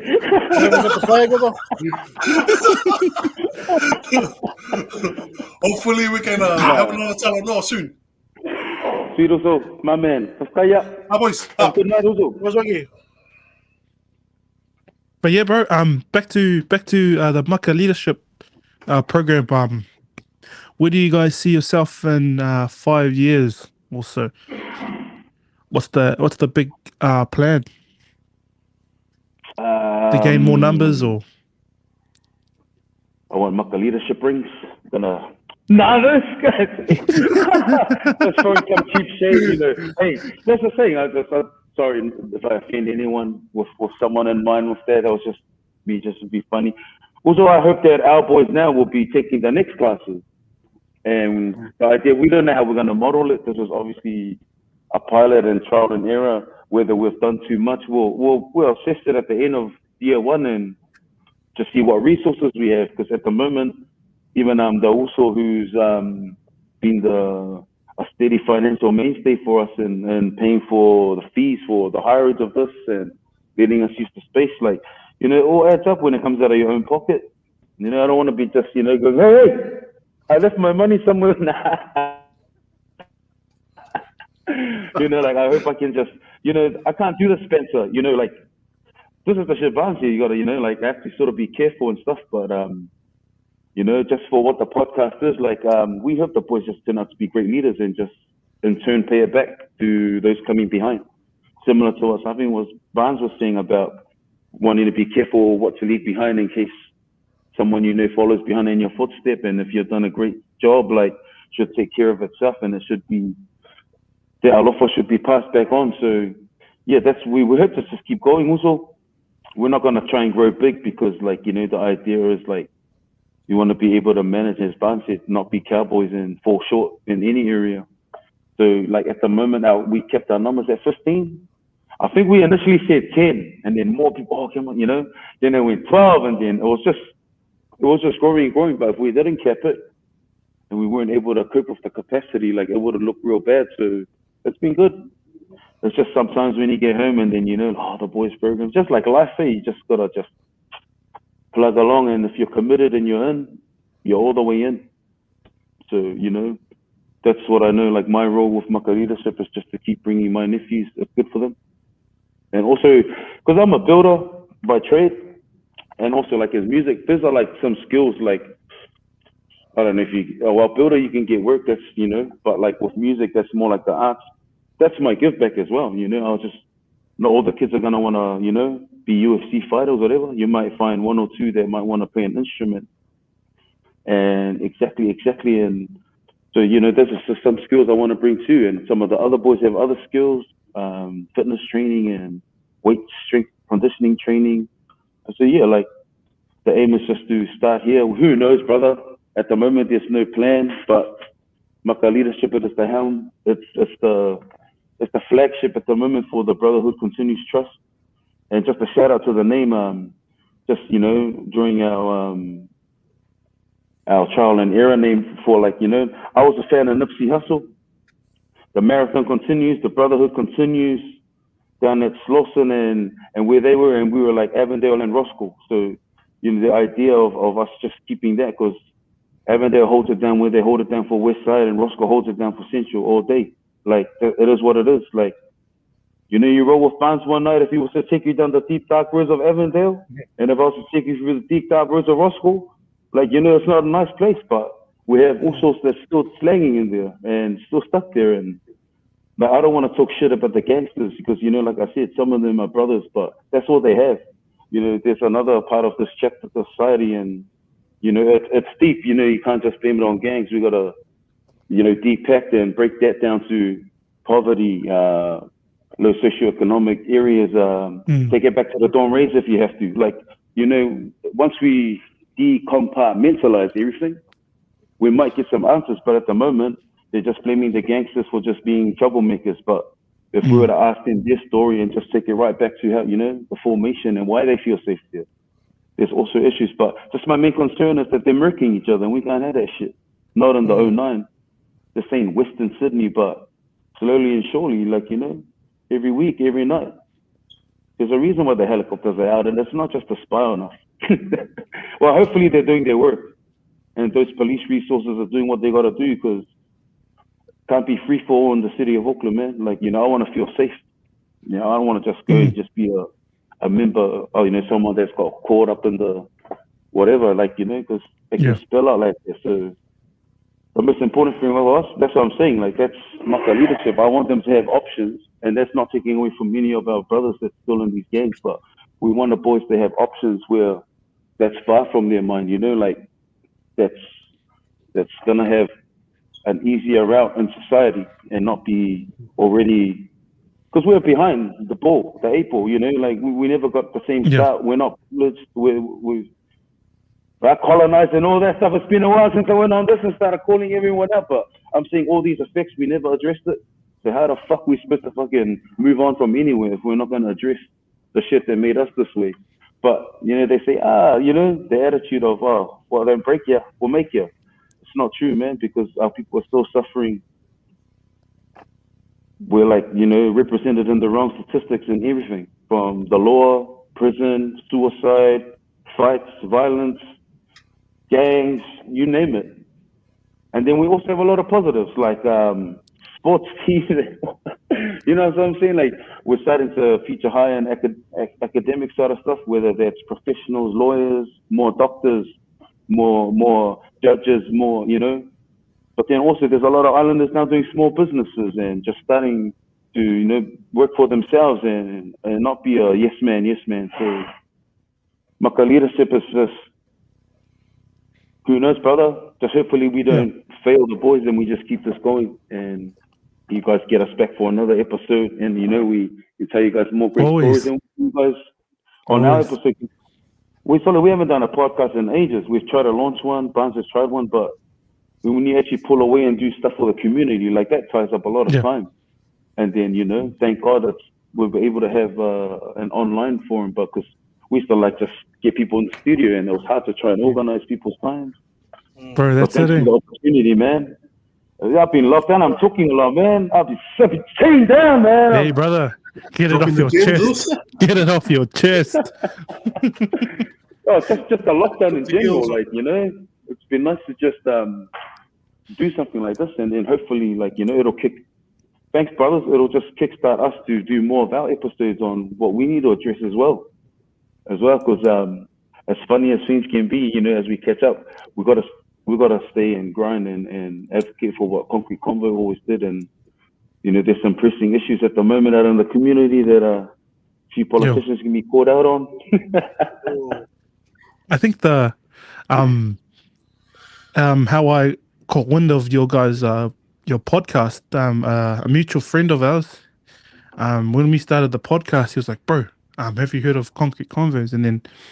And during that time when I found out you guys were actually going live, and then I heard the stories that were shared, it was just, and you've put it yourself, Brother Hydro, you said, you know, this is true, honest talks, you know, chats or yarns, and it's just raw, because that's the only way that we all learn, is if we don't share our hurt with our people. And then, you know, we hope that the people that we share it with will learn from our hurt, and that's just the way the cycle is going to continue. While we hope to change that hurt, and then put it into perspective. You know, that's just the way us poly island Māori, that's how we all learn, is from the hurt. So I like that. And then I just kept following, and then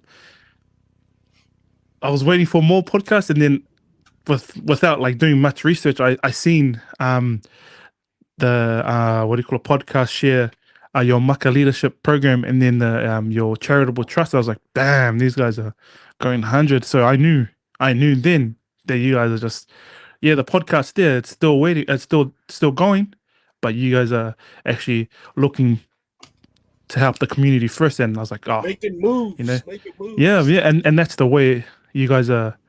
That's the story I've followed. So I mean, credit to you guys. I know you guys. How you said you want to keep the podcast going, but I know if no one else out there is following, but these guys are doing big moves.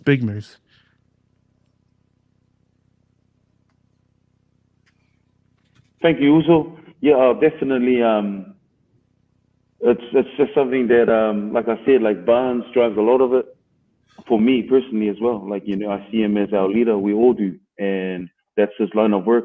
As with Will's, like working with youth and stuff, especially with them, like, you know, all day, every day for 8 weeks. Like, there's some bonds that you don't intend to build, and then when you do build, and then just as along your journey, you know, like, it's important. It's important for them to actually have a bigger brother, an older brother. As Barnes was saying, like, we don't just have 2 sets of eyes, we got 6 here. So the boys, you know, they got like 6 older brothers that's just looking out for them instead of just the one. They're just, you know, like share the workload around each other, and just that's those are things that you can't buy with money, you know. Those are things that, like, I'm a builder, I do music and all that, but end of the day and all that shit, the stuff we do here for the boys, that's way more gratifying, that's way more satisfying. There's no dollar value on it. It's just smile value, feel good value.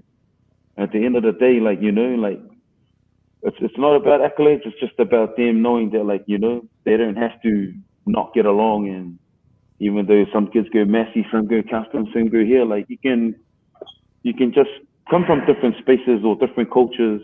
Because at the end of the day, we Polynesia people, that's what we wanted to do. We wanted to address our people. It's hard because sometimes, you know, like, we got to remember whose house we're in. We're in Uncle Horne's house. This is, you know, Aotearoa, first and foremost, the indigenous people who own the land, and we're cousins, you know, we are cousins. We're staying over your house, cuz. You know, like, but sometimes a lot of our Māori people they get forgotten about. We got a iwhonga at the town hall, like I said, and, you know, like, I'm sure, like, there's still a lot of dissatisfied people with what they got through that treaty. I'm just saying, like, you know, there's a formal apology, but then they got to make right. They got to, you know, we got to take this right back and make it right. But, you know, like, just to keep things moving forward, like, that's always at the back of my mind is, like, let's just give back, focus on what we're doing here, and I got to just do my part. You know, whatever I do for the community, for the trust, whether that's the driver, whether that's, you know, chip in and just spend my pay on these guys, you know, whatever it is, bring the PlayStation, because Barnes does a lot too, you know, and he has his family and kids.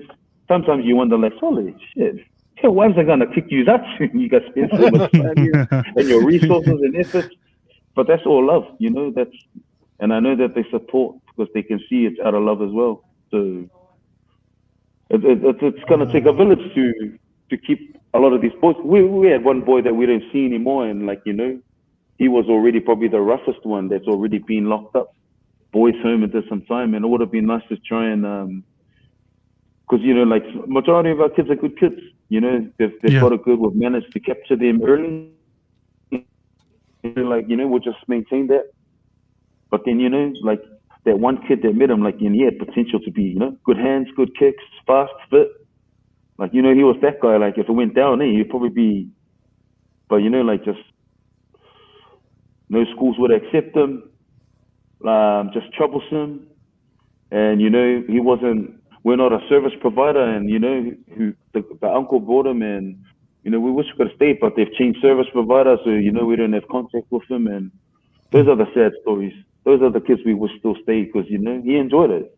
It's different from him, because when you get back to the hood, and then, you know, you're back with the boys, and then, you know, when you're 15 and you're hanging around 21-year-olds, sometimes it's not ideal, you know, because we learn some things, but like I said, if, you know, then no one, they just need someone. So that's all, man. I'm just tagging along and just trying to do some good moves as I progress towards a senior side of my life. God damn, that's a better way of saying, like, before I get old, you know, like, I just wanna promote him, Wolves. Promote him.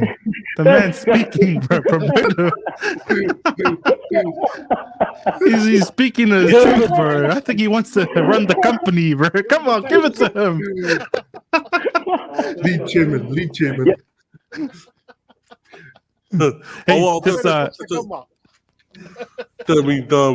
That brings us to a funny point, actually, because when we created the charity, you know, charities have offices, like they have a chairperson, secretary, treasurer, and all that.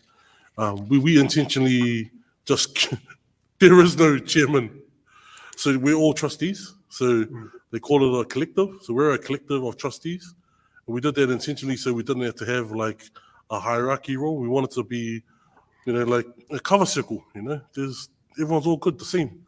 So we took that mentality, and our charity is based on the cover circle. We're all trustees. We all trust each other pretty much. So there's no chairman, there's no leader. And there's no getting promoted because there's nowhere to promote you to. There's nowhere to get promoted to. Yeah. But it sounds like Brother Hydro wants to take the lead on this one, bro. Just give it to me. Just for tonight, bro. Just for tonight. Give the top rocker. yeah, actually, yeah. Well, there is no leader, man. Just, we're all good. Just quickly, brother Hydro. Yeah, brother. Because I'm in Marosco, man. Do you know any of the car crew that play their bloody speakers at 2 in the morning? Also, all I see is Roscoe page getting blown up, and everyone wants to know. I'd say probably just some of the youth around the area. I've seen one car with about 50 speakers on it one day. I was like, sorry. Do you wish me primary so speaker like No,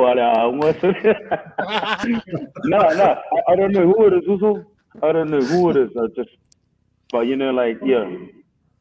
They've got some good songs, though. They got some good songs, but it's just too early in the morning. Okay, what they're saying, if you're watching this, it's like they want some bass in there as well.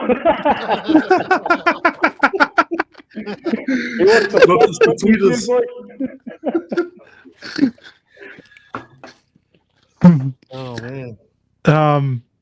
Just a question, and shout out to the chat for coming through. I think there's been a lot of people, encouraging yourselves to keep doing what you guys are doing. And I think one from the old Swanky, who should be working, but the man's still tuning in. But he says, how do the boys reset to look after their mental and just sort out their recenter themselves?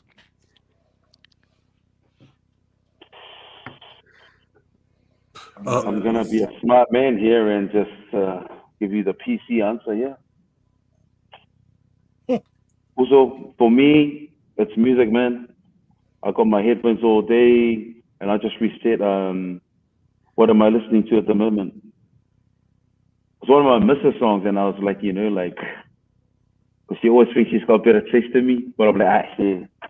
But anyway, like I gave her props and said, man, what's that song, man? On Father's Day, because I was like doing the barbecue, if you go back, it's funny barbecues. If you go back the last 20 years, it's just me and another guy on the barbecue all 20 years. And it's like, totally. Anyone's been doing barbecues in our family. Like what's the food or, I'm like, totally. This shit's got to change, man. This just got to change. But anyway, I was in the barbecue and one of the songs came on and like, it was a beautiful song. And you weren't like to stop, just trying to brag that, I told you like the song. But yeah, music. Like music is my escape more than anything. Like I play the kikala as well, so that's all I do, brothers. That was anything. I didn't have a 14-inch TV inside. I couldn't afford the $150 check fee up at RO before it came processed down to the unit. I had to wait till after a long time to beg someone to send me something. But I just had a kikala, man, and that's how I got a lot of joints and stuff. Boys would be like, "I'm gonna borrow a guitar." I'm like, "Oh man, that's my bro." Like you para, you do what you do. And it was cool. But, I taught a lot of guys how to play, how to strum. I'm no like Jimi Hendrix or anything like that or George Benson. But, I love playing the guitar, man. I was good with chord progressions. I sort of knew and, I met other cool guitarists who were good at picking. And it was just a love for music and just, because how people, like nearly everyone has a cousin or a brother, like when you go somewhere, he's the kikala man, like, everyone has someone in the crew that's, 10 of us can sing, but only one of us can play the guitar sort of stuff, or, a few. And I was that for wherever I went with my family and friends. And to this day, I still play. She still rides shotgun with me. My girlfriend sits at the back. Nah! Jokes, baby. Jokes.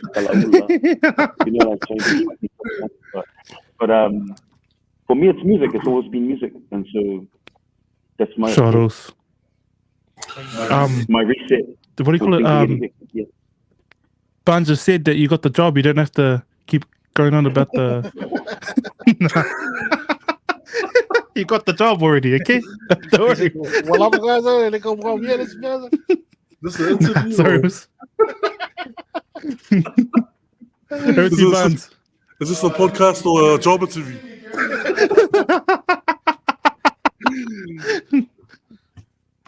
Bro, that's the funny thing too, because I've been doing interviews, and bro, I hope nobody's listening, but interviewing somebody, and their CV isn't you know, you're listening to them. You're like reading their CV. You're like, hey, so you start doing the.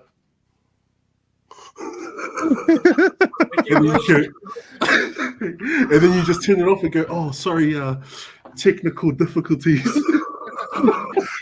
Frozen.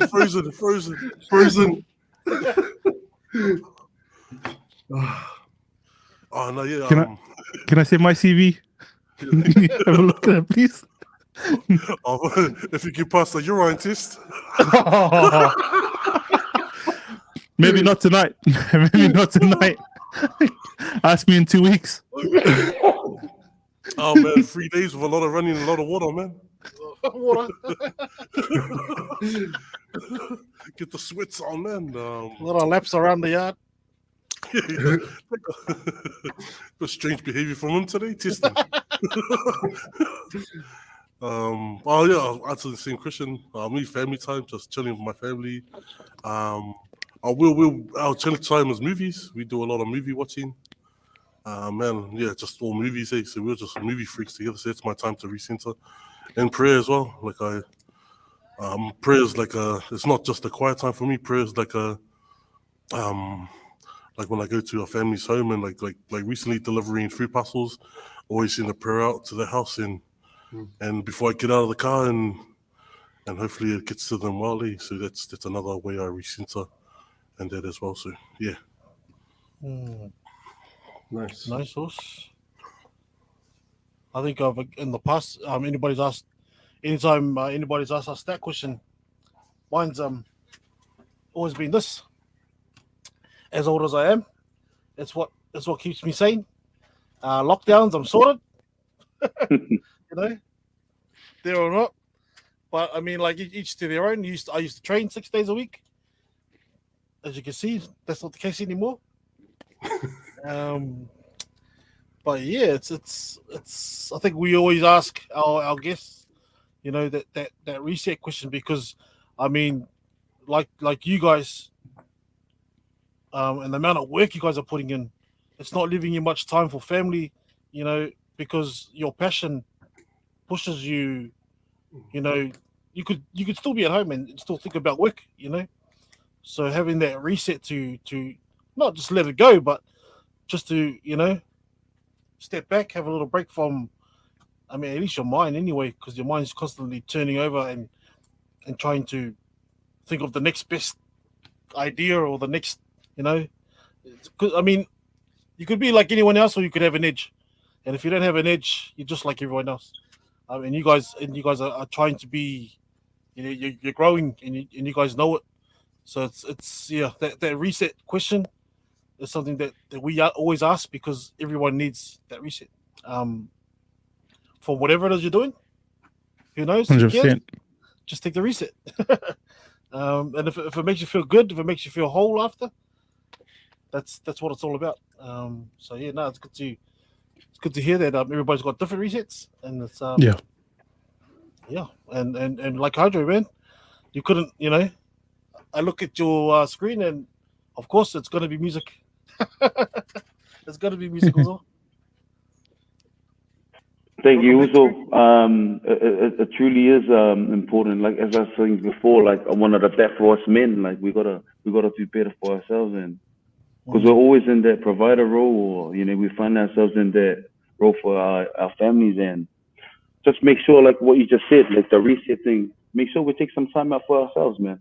Because you know, I know what you're talking about. Also, sometimes I get home and you know, like it'll be Tuesday, Thursday league training. Monday was always, you know, jamming. Wednesday and then Friday, Saturday the league, and with the board, you know, like those ones when you get home, she's like, "You're here, but you're not here." I was like, "I'm sorry, and where am I?" Nah, you know, it can just get overwhelming sometimes, and you can run out of excuses. Like sometimes I do those guys, and just money can't fix everything, but it's just band-aid solutions. But you know, like take time out, and especially like if that's your go-to way, but just for yourself, yeah, just to take some time out, even if it's past 10 minutes, to sit outside and just definitely, brother. Also, Muffy, can I ask you a question? Also, you know, your time in the prison system. What were some challenges that you saw in that system, and can they ever overcome them? I think the challenges. I mean, I'm a South boy through and through. I'm from Mangere, grew up in Mangere, Samoan. Went to De La Salle, all boys school, learned how to mock. So as you know, you got to be quick with the replies. You know, when the boys try and put you on show, eh? So for me, I was all right. I adapted quite well, but I could tell some of my colleagues didn't. I mean, I was at Weary Men's, so I was in high security, and probably in the worst two wings of the whole prison. Not six, but yeah, it's. I think some of the job itself isn't for everybody, but if you happen to find yourself there, it was whether you could relate it to the prisoners or not, whether you could understand how they thought and stuff. I didn't find it challenging. I think the only challenge I found were my own colleagues who couldn't handle what they needed to be doing to help me. Yeah, I think, I mean, I was able to relate to a lot of the boys who were locked up in the sense that we all came from South Auckland. Or we, you know, the Samoan boys, I'll talk to them like I'm talking to the boys. The idea wasn't to be the cop.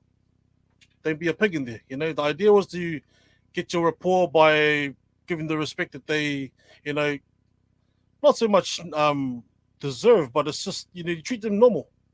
I don't know if you had any screws that were dickheads to you guys, but I found myself just treating everybody, the prisoners, normal. And I don't know if it was respect that they gave back, but it felt like that, and they kind of like just knew who I was, not to try and pull the wool over my eyes like they would to the next guy, you know. And then it showed in the fact that I'd be put in another unit. You know, I'll be rostered in another unit that day, tomorrow maybe. But before I unlocked, they'd call me back to go work my normal unit because the unit functions well, you know. So, in regards to having hardships and there, I think, if you can get past the test, that first test that they do, you know, everyone's trying to act hard and trying to step you out and all that. No, you'll be all right after that, eh?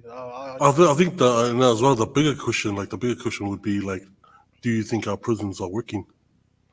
No, I'll be honest with you. I mean, I was on high security wing 2. We had 22-hour lockdowns, 1 hour in the yard, and 1 hour in the day room. That was it. And what? So give me the rope now, man. Give me the rope now. What did you think they did for somebody?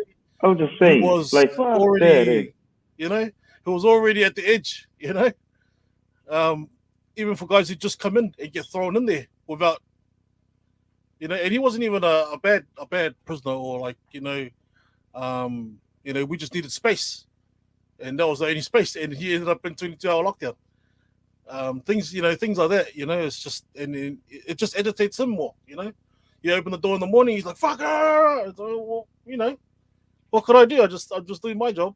But I mean, eventually they understand and they find their boys and then they're all right. But I honestly, no, I don't think it does work. Lockdowns like that are crazy. Those are too long. And even then we had separate unlocks, which is the bottom landing, top landing. So yeah, no, I don't think it works. It's just, you know, you got to be good with your mouth and talk and say the right things and basically just treat everybody like normal. But in regards to the regimes, because that's what they call them, nah. Can I ask why you left, Wolves? Why I left? Management sucked, eh? I had no support from them. Management was the worst. Like I said, we had 3 rotations where you could put in the move. You know, you usually do your hard yards, and then you can move on to residencies, you know, just kick back off the boys. 3 times I put in, man, and nothing. I kept getting called back. But I had, I had a unit that we functioned really well, where I could send the boys down and get their meals and then lock them back up, but I'm standing at their door. You know, it's not, you know, you call lockups and they go. It's not lockups and fuck off. I'm not getting locked up, you know. some of them would just go stand by the door. Oh yeah, just put me free. I'm done. I'm done for the day. Like lock me up. It was easy, only because I had the respect in there for just treating them like like normal people. And even when we had to take somebody down, it was just bro, lie down. He knew what was coming, but just lie down, bro. Just kick back. So respect. Yeah, it's that respect that you gotta. And like I said, it's not for everybody because you see some some dark shit in there, and you hear of it, and you open the door and someone walks out looking like a ninja, and he's got massive face tattoos or black eye, or So yeah, I've seen some crazy stuff in there. Did you ever see a prisoner and then it went too far? this extra little twist, extra little twist. Anymore, but I'm the master. What's a CNR? What's a CNR, guys? For our I've been nasty CNR and in the CNR to you. Well, you usually give your arms. You take the head. The guy's arms supposed to come out so you can lock him up. So you gotta tweak it a little bit to make it work. So yeah, it happens. It happens. And that's not by choice too. Yeah? It's just, bro, it could be easy, it could be hard, and we always say it to them, bro. So bro, just fucking give me arms, or just give us what we want and move along. And like control and restrain, if I. Yep. Like yeah. But we've had some, yeah. It's usually the younger naughty boys that end up there, or it's never the big boys. See, I've had some big hitters. Oh, my units and stuff. Yeah, I've had some really big. So we had a few guards at Mount Eden who were a bit too enthusiastic about giving CNRs to inmates. A bit no names, but quite well known. But giving that little extra little. You either get like one or the other. You either call the dickhead, or he's a real dick, or he's the guy they fuck with him, So, I mean, I was the smallest guy in my unit, and I had guys like the size like I had like Isitola Maka and that, and all the big boys all the big Tongan boys, basically, So, yeah, it was like you guys should like me because I'm the smallest. If you just fuck around, bro, the big boys they'll eat you up. But yeah, it's up to you. It hurts the same. I'd always tell everybody that the boys themselves are all good. It depends how you treat them, mate. And I've always been like fair with everybody. So, I do feel bad when I couldn't give two guys their toilet paper that night, even though they were going to make a wick out of it. But sometimes it's genuine, sometimes it's not, and it's a matter of just, you walk out the door, and your satisfaction is that you've known that you've done it all. Like you've looked after everybody on your shift and you've got home. Because once you leave, nobody gives a fuck, and that's the truth. Nobody can do anything either, once it's locked down. So it's 22-hour lockdown before he gets anything else, and that's pretty shit. And I could imagine, none of my family, but and I've seen heaps of prisoners now, like out at the shopping malls, and they'll come up and say, "Hey, bro, yeah, all good, yeah." And they're all good, bro. There's no issue, There's no fuck you, you're a dick, Let's have a fight now, or I'll jump you, or nah. Yeah, so it's I'm a big fan of just treating everybody just the same, mate. Just wow, nice, so nice. You're a dick, but and don't get me wrong, I have been stepped out a few times, and yeah, that is what it is. Did you show your ninja moves? You just give them the. It's up to you. There's a camera, but it's up to you. I don't mind at all because it could be spontaneous, and then you just end up having a proper scrap.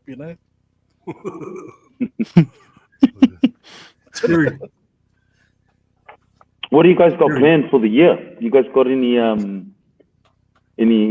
guests that you guys want to get on and stuff onto the show that you'd like to any big names you could drop for us that you're trying to bring onto the show? We've had a few in terms of where you guys are. I think we've had a few, especially starting out. We needed to kind of get out there and use the context that we had. I've DJed for about 13 years. So I managed to. I've worked with a lot of artists and stuff. So early on in our podcast, I asked those guys to give me a hand back this time, and jump on our podcast, have a chat. Let the ordinary people know that they're going through the same stuff as superstars, just to share their stories. So I don't know. I kind of feel like if Terry asks me, I kind of feel like we've already kind of done a lot of big names, and it's these guys who are doing the work, the actual work out there that we hear the story from now. So I've kind of stepped back of pulling in the big names, and we're kind of touching on the guys who actually matter in this line of work that you guys are doing, what we talk about on every weekend or every Thursday. So yeah, it's I don't know, Terry. Yeah, we just want to add anything to that, or we just reach out to people that can hold a conversation, because the true kind of the nuggets that you can take away is from here, not hearing it from us, but hearing it from you guys. So when we can get a conversation going like that, it then helps us out. But in regards to like big names,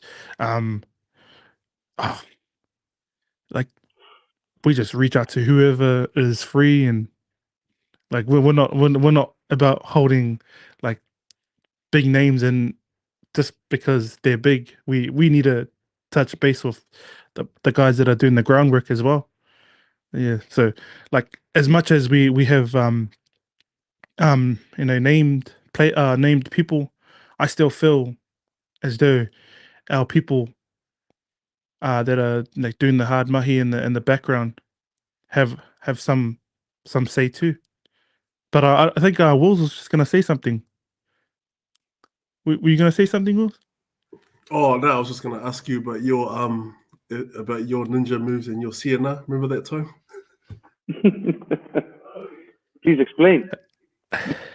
Oh, so these just gonna let me know which one you're talking about, because he's got a few there.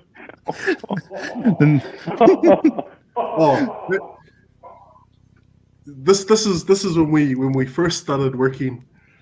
We were youth workers, and obviously you're shaped by the way the people that you work with, the way they do things. Then that's how you kind of come in as a casual, and that's how you mold to you doing things.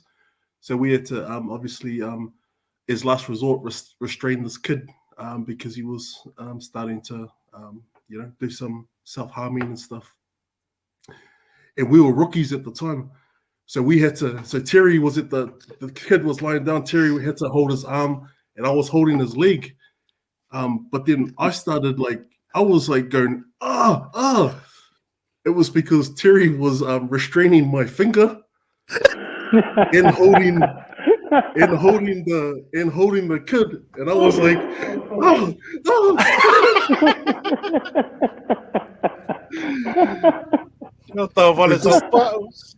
Just as the disclaimer that nobody was hurt, my finger was okay, and we eventually learned how to do it properly. And that's why Terry doesn't work there anymore. Oh, no, After 2 million tries, But this one kid, man, he was like racist as he was like, fuck, if you black shits. And because I was I was a tracker, so I was there. I was meant to be there, like basically 24/7, keep an eye on what he's doing. And then he was high risk at the during the stay. Blanket over his head, and it just went quiet. So at that time, I think I went to lift the sheet over him, and he had like something sharp, and it was just digging into his arm. And I told him, bro, stop that, calm down. And then he was about to spit, but when he spat, it just missed me, And then all my training came into play, training on the streets.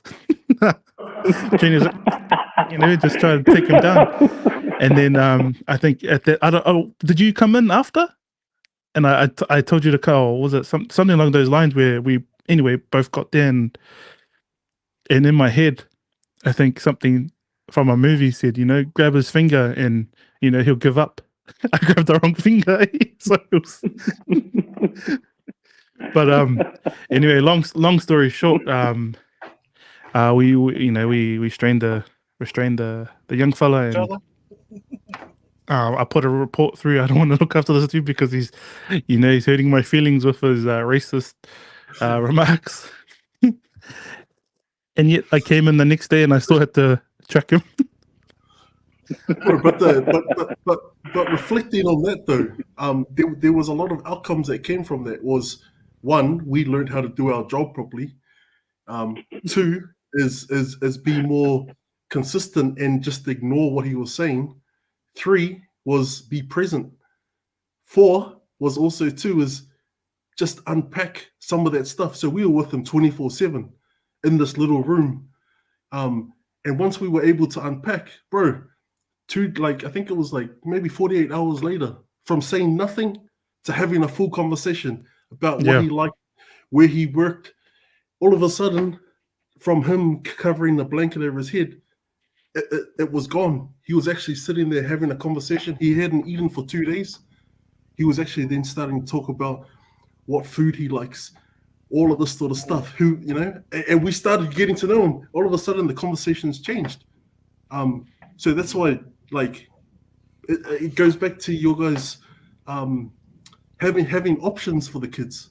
So we didn't know which approach to take because we obviously didn't know this kid. We allowed him into our space by just being there. He took that on board and he felt safe. So once that was pulled away, bro, we ended up having this mean-ass conversation that he didn't want to leave, but he had to. So, yeah, and my finger was still sore after that. Malo, brother. Also touching on what Wills was saying, how at the end of that 48 hours he became safe. But for me personally, I think at the beginning, I think my ego played a big part of it, of how I should have done a better job, knowing that in this space, a youth person or a YP young person is in there for a reason, and I'm meant to be the person that's meant to look after him. But there was factors in that, and I'm not going to blame training, but I think,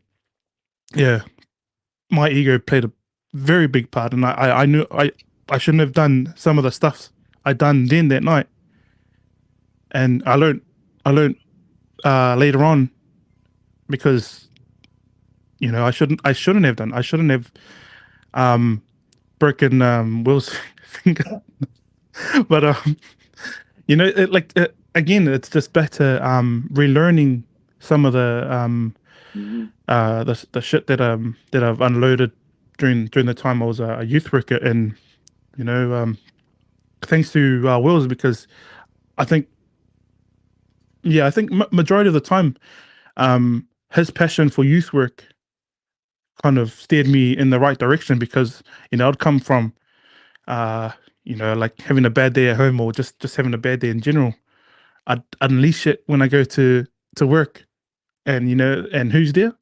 Young kids that are meant to be in a safe place. So not giving them the best of me when I came in at 20%, and I gave them the shitty feeling that they shouldn't even feel when they're in a home. So Will's, bro, he's taught me a lot, and I think when he fired me, that was probably the best part of when he fired me. I think that's been the best part of my job, is leaving that role, because I thought I was passionate about youth work. Nah, jokes. Do I have the job? Do I have the job? Will's gonna get my job back. Nah, you're too humble, man, Terry. Too humble, bro. You're too humble. Man, we journeyed that together. And youth work isn't the easiest space to work in. If you come in as a casual, those that are already pillars of that service or whatever, they're meant to guide those through. So if you're not getting that guidance, what you're seeing, you end up being a product of that. So what we ended up doing is we started steering, so that's what it's supposed to do. This is what you're meant to do. And we ended up finding our own route, which then gave us joy to be there. And like this podcast, we would come to work, we would have the Usos with us, we would then have that conversation, we would then check them, hey man, whatever you're about to do there, then, chill out, go to the back, I got this. So whatever practice we did then, it's the same rules apply now. Like we're doing that in life. Nice. Malo.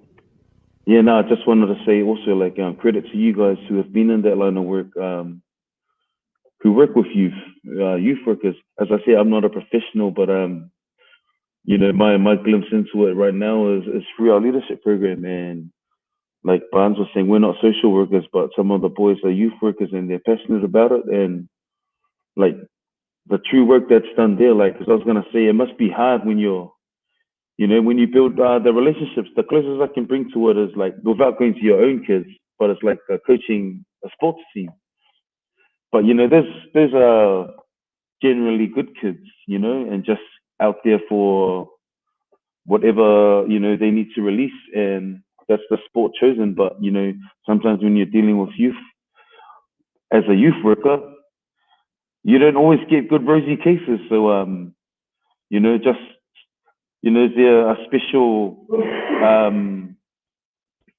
I'd say that you guys will probably have some kids you don't see in contact anymore, that you probably cast your eye back on and wonder if he's doing okay and if he ended up being good. That's sort of what I feel like with that one kid we had, who was probably the guy that deserved or needed this leadership program the most, in terms of like trying to turn him around. And yeah, just in general, like youth workers, like you probably don't get enough credit. You probably get a lot of shade from people about, a lot of services do. And I guess it's important we not try and bunch everyone together.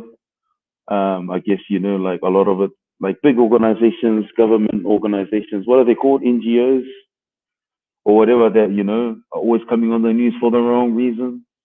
Once they change their moldy acronyms to moldy names, I'm not going to out anybody and say anything. I'm just saying, there's a lot of people out there who deal with our youth who probably shouldn't be, but for some reason they're in that space. So, hopefully in 10 years' time, we get like more and more of our people who actually love being around the youth and love making differences. Not saying that we don't, there's heaps of youth, but I'm just saying, like, youth need to be getting the funding. Youth need to be like given the resources to run the program. Like you said, you came up with your own way. Sometimes that's not going to be a protocol way. That's how I feel. Sometimes you can't write a textbook to this shit.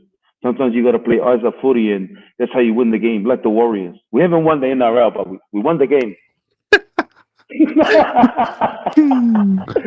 The Warriors analogies, bro. That's just. There's many more to come. There's many more to come. I've had to listen to them. Well, here's a question for Wills and you too, Tiz, as well. There's always a conversation about, I'm sure we weren't as bad as this as when we were younger.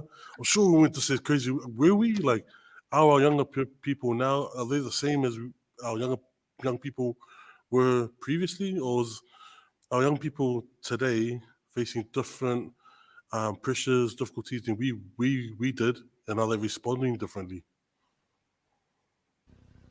Tizzle? What a question.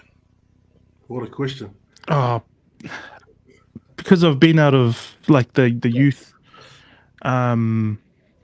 role for a while, I think I can only touch on, I think, my kids and kids around me that have grown up, and I reckon because the times are changing, and the access to anything in life is through a phone, so you can basically shut the world off by just looking at your phone for an hour or two, and when you're immersed in and your phone and the negativity, there's a lot of positives, and also there's a lot of negativity on social media. I think the kids these days, they get maybe trapped in some of that sort of stuff. That's just the way I'm thinking of it from today's point of view. Maybe Wills will have a better view of dealing with youth.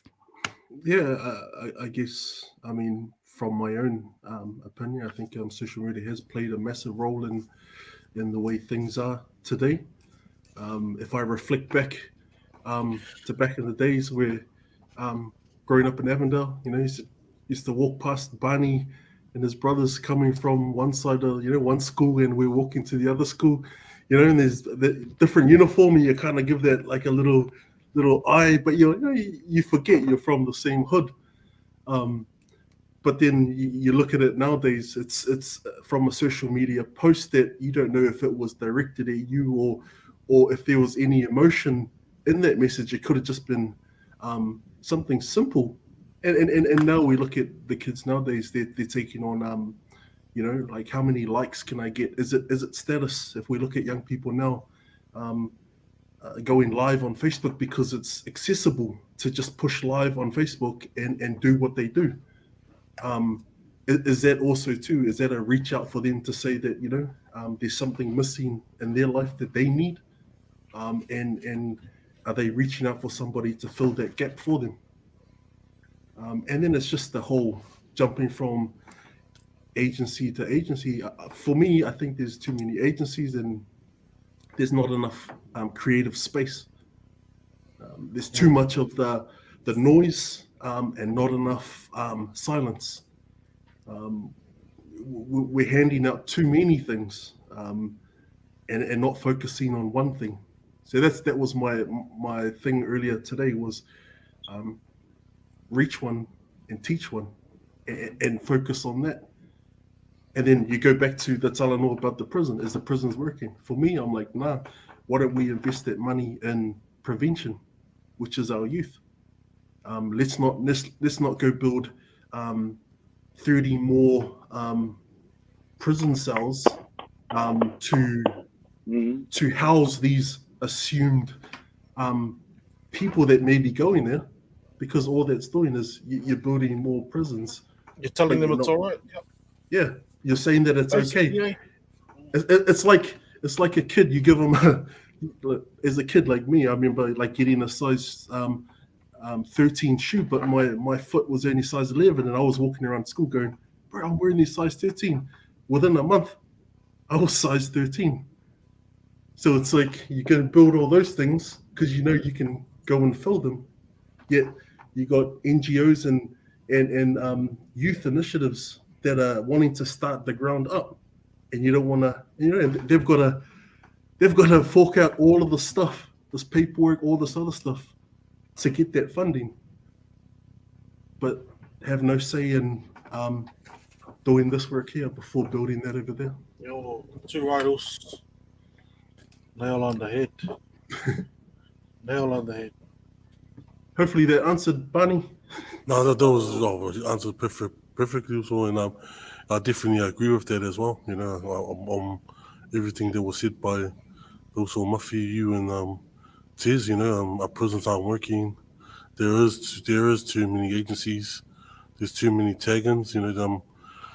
Just getting a young person getting shuffled about from different agencies, and then the opposite can happen. A young person getting the door shut on because they don't fulfill certain criteria, and it just becomes a bloody a circus out there.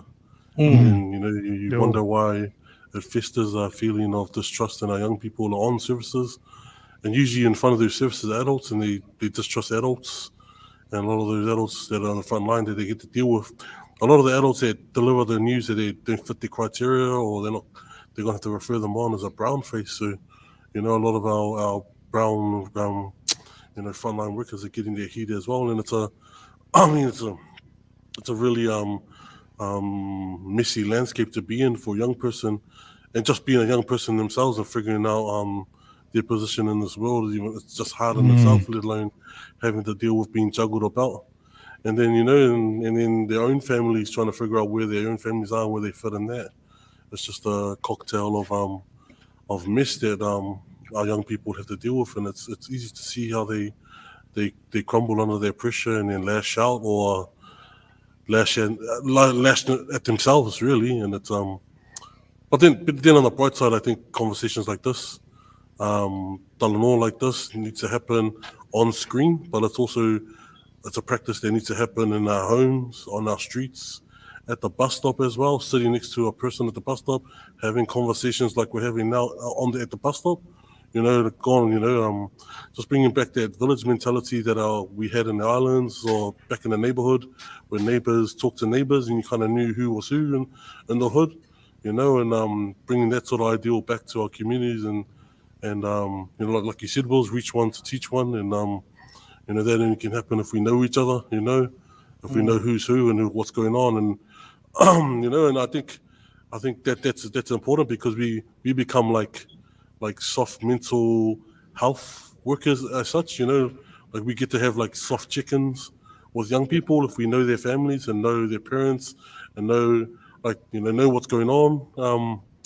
And if you're not a neighbor, if you're not a village mentality, if you're not coming with a village mentality to want to know what's going on with the health and well-being of your neighborhood, then everyone's going to be suffering. So, I think that we need to build on that, and these issues won't be as big as they are if we did take that approach of wanting the best for not only ourselves but our neighbor, our kids' friends, as parents, getting to know the friends of our kids, the parents, going, not just dropping off, not there like my daddy, drop you off at your mate's house, drop them off at the front door and then leave, but actually walk in, hey, I'm blah blah blah's dad. Oh yeah, catching up with them and actually getting to know the parents, and you get to know their kids and building those sort of wider networks, and bringing that back to what it used to be and building on that. I think that's a really important thing to try to do consistently. Yeah, sorry, what a bit of a rant. You're all good, man. Nah, bro, 100%, man. Exactly how you put it. You actually Exactly missed how you that put shit, to be honest. Hey, like, not the hood, but like your street, like knowing everyone on your street. Cars driving past, beeping the horn, and you knew the car, hey? The car knew, suppose, they just drive beep beep, or you look out the window, oh fuck, that's such and such. And it's like, that shit doesn't happen anymore, hey? I don't know if it's because, your neighbors can't afford to live on that street anymore, or things have just gone up, or whatever it is, or we're getting pushed out. But yeah, no, like you said, also, it's like, you need to know, like, everyone, like, it's these days it's like it's who it's the kids they look up to, who knows the top dog, who knows this member or that member, or everyone's name dropping and shit like that, where they're looking up to shit that shouldn't really matter, that shit that's irrelevant to growing up, eh? So it's they kind of it's kind of like set, but doesn't have to be that way. It's just it's one of those things that just, I don't know if it's a lack of the parents being able to discipline and keep the kids. I don't know. There's a lot of, you guys would know because you guys deal with them more. I've never dealt with teenage kids. I mean, I've had a few 18, 19-year-olds come in, but even then, you can tell they're looking up to the next guy, hey? And if the next guy is no good, just like you guys said, he's gonna go and come back. It's just this is the way of the ways, and there. So like I said, I say it again, and I miss it. I miss the old days where everyone kind of like knew everyone on a proper scale, hey? It wasn't I only know him because he's the man. He runs that side of Uruhu, and this guy's the fucking, he runs with these boys and blah blah blah blah. You shouldn't be caring about that shit right these days, But that is what it is with the kids these days, and that's what they, who's rapping about what, who's got the tracksuit on with the Gucci bag, and it's just different. It's different. It's not what we're used to anyway. That's right. Also, definitely But the same things as well. We need to be mindful. I think sometimes as well. I just wrote a line, but this guys would ask me, "What do you think of drills, Ollie?" And off the bat, I had a response, but then I didn't really say too much or come out and say too much on it, or what I think the Aussie groups, when they were taking off, and just looking over it now, and I think, man, that's what, when we play our music, and the generation before us be like, man, that ain't music, man, and then sort of I didn't want to be stuck in the same battle. I put it down to, is Jordan better than Kobe? Is Kobe better than LeBron? And it's gonna just filter down. Every generation has whatever the youth feel they need to, to blast and promote. And just like anything, as long as we can cut out the violence and all the unnecessary stuff, play whatever you want to play. If you want to play 50 speakers on your tweeter system with no bass, do it. As long as you're not hurting anyone violently, or whatever. Just as long as but it's when it spills over, and there's a lot of as what Barnes was saying. Sometimes our boys are at a place and fire goes off, and we're jumping in because our friends are there. A lot of that stuff. Let's not jump in. Let's just grab our mate and let's try and isolate and just do the opposite, because we know what happens. You keep doing what you're doing, you keep getting what you're getting. That's the saying. So we need to make some changes somewhere. And sometimes you feel like, nah, nothing's gonna, it's hard for me to change. I'm stuck in the same space. Get out and support something, do in your community, volunteer, do something. You can do something right now.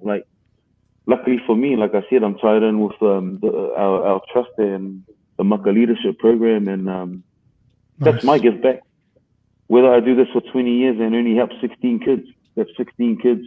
I know someone could have done 20,000 kids by now, but I'll try my best with these 16 kids, and that's all I can do. At the moment. But if we grow and we manage to grow, we'll let that be when it comes. But shout out to a lot of youth workers, because speaking to some of our guests we had on, which is why I'm sorry, boys, I wasn't trying to say what big name guests you're gonna get. What I was referring to was as I said, we met on the league season, our centennial year, but at the start of the podcast we would have rugby league guys come on. Then I got Airbrio to come on as a rapper from our central. Then we got a politician. Then we went back to the league, and it felt like we were drawing a crowd, but the bulk of them would watch social issues. That's when they really wanted us to speak, Like I say, we can party and bullshit, league, music, but people wanted to tune in on prison, fathers who are not there, those sort of issues, social housing, rights against police, police trying to be armed and all sorts of stuff. There's a real need in the community who wanted to hear issues that they were scared. And that was at the bottom level, people who, in a minority, you can have a minority in a minority. There's so many minorities within the minority groups. And sometimes, we forget about some of those groups. And that's where Concrete Convo is heading to. So we'd like to get people now, I like to get Chloe on, the MP, and she's got a lot of stuff where she advocates for youth, and also not so much their green aspect, because I'm green, but not save the dolphins green. I'm just in terms of some of the emission stuff that they're doing. I support it, because New Zealand, we're good. We got it good. People say apparently they can tell the difference when they come back. I've never left really, so I can't tell the difference. But a lot of people say, "Oh man, the air's not as clear as it used to be." Man, the air's clearer than anywhere else in the world. What are you talking about? It's beautiful here. So, I like to get some people like that. There's maybe some other people around criminal reform. I'm just trying to aim, because otherwise I'll just be trying to line up all the musicians as well, because that's right down my alley. But I'll just try and think of, hey man. Or it'd be cool to get get some other people who are influential towards some of the boys. I wouldn't mind getting some people in the space of try and get some, not stars, but just get some people who have made it in certain fields, and just try and get their minds used to the idea. Oh, hey,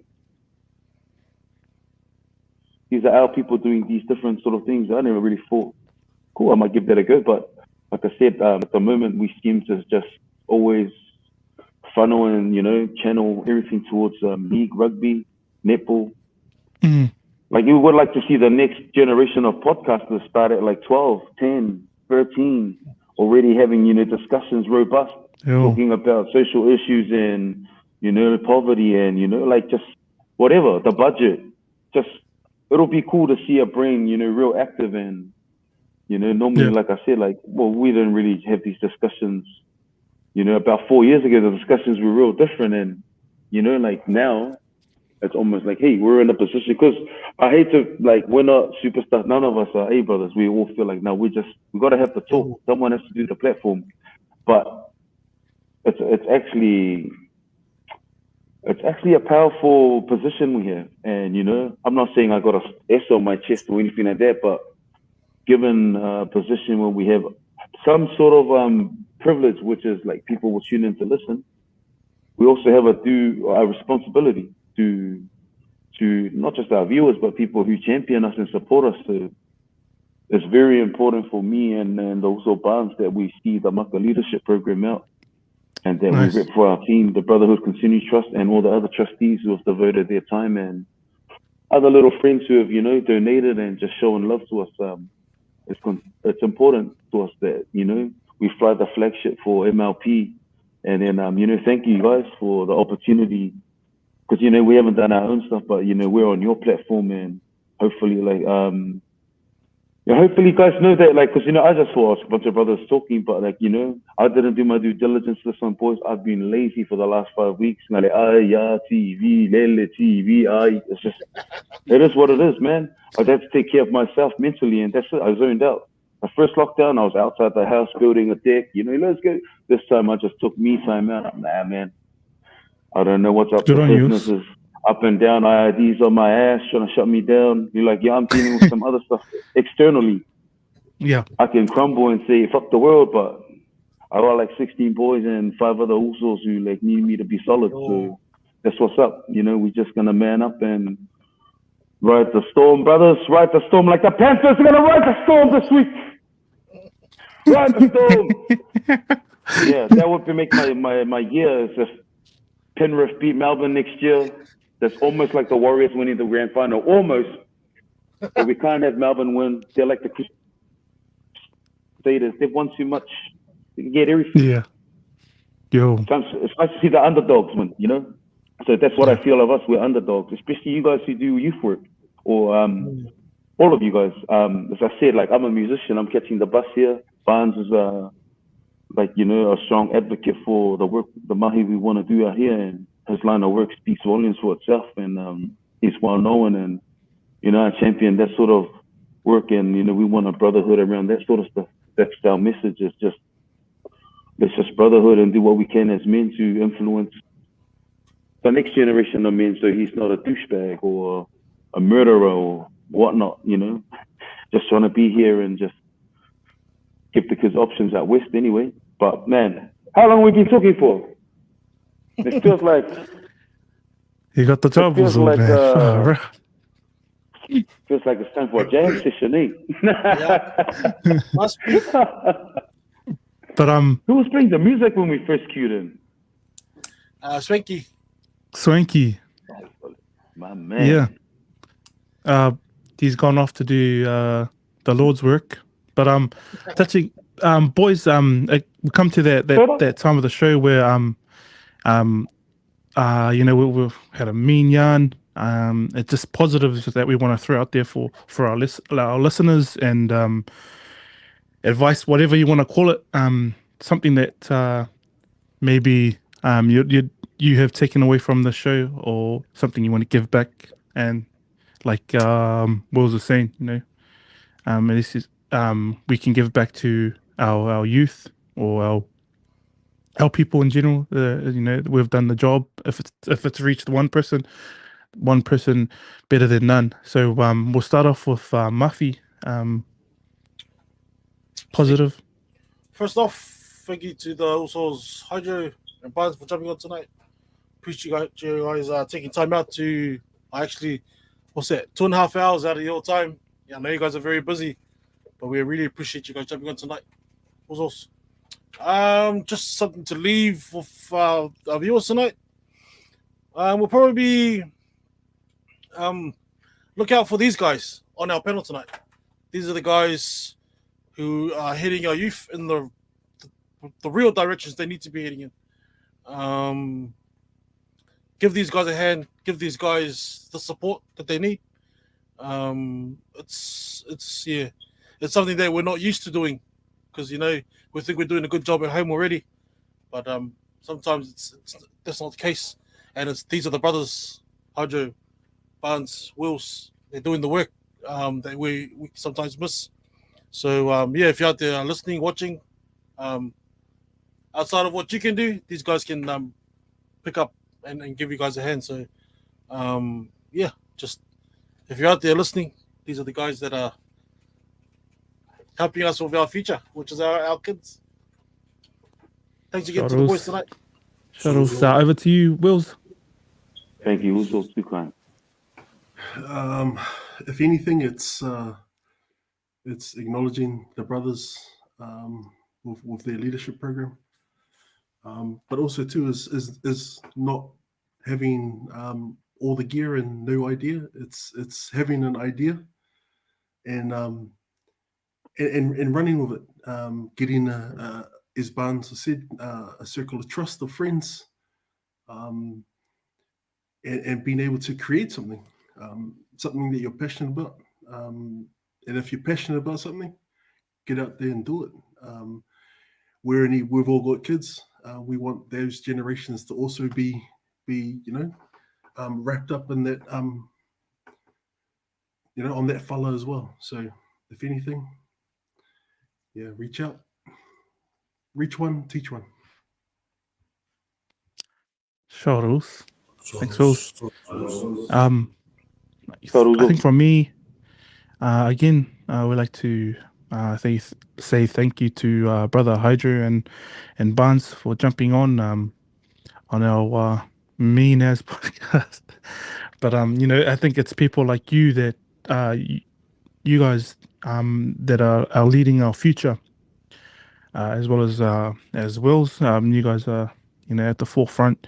You guys are taking all the hits in order for our kids to strive and our future to strive. I think there's quite a few that advice and positives that I've taken away from especially you guys. Is it doesn't matter what happened in the past, but it's what you do with your past during our present, and how we shape our future. So you guys have done amazing work and continue to do that sort of stuff. And it's okay. It's okay to take a mental break. It's okay to get away from the busy life, and especially in Auckland. And I don't know what's happening in every other city. Auckland is such a busy. It's just on the go. So again, it's okay to take a rest as long as you get back up and keep moving forward till the wheels fall off. Over to you, brothers.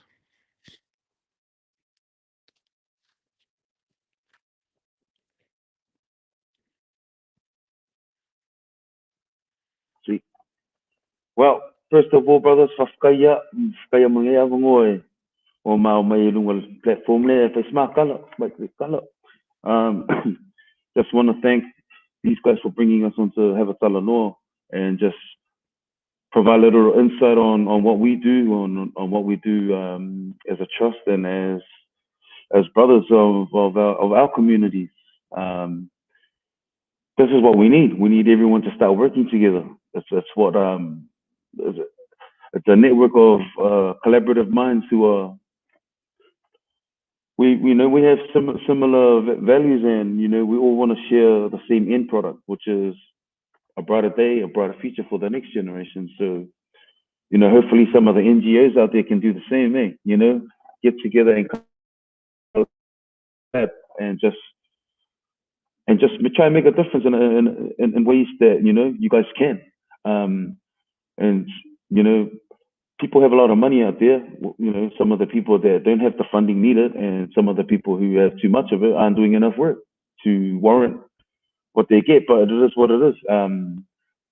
Do we give up? No. One of my favorite saying this year, and I'll leave that with the thought of mine, is if not us, then who? Who's going to do it? If it's not us that's going to make the change for our people, are we expecting the colonizers to come and do it? Hell no.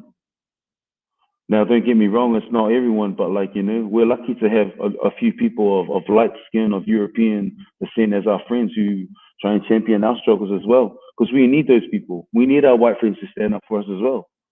Because fuck black people and then people been crying out for years and years and years to the system and ain't shit changed. So we need our friends from their communities who know that, yes, we do suffer and we aren't equal and we are on the back foot to champion us. But that's what I leave us with tonight, brothers, is that, like, you guys are amazing. You guys are brilliant. And to both our viewers, your viewers, continue to support people who have these sort of podcasts. Just we're not asking for flowers or donations of money, but just if you can peep some gems in these discussions, take what you want from it, and just, you know, like some of the humor, like, you know, I gotta apologize for some of my humor. Like I said, you know, I probably did some shit to discredit it, you know, just by trying to be funny or just trying to be me. But fuck, if I'm not me, then fuck, who am I? You know, I don't want to kiss ass. Oh.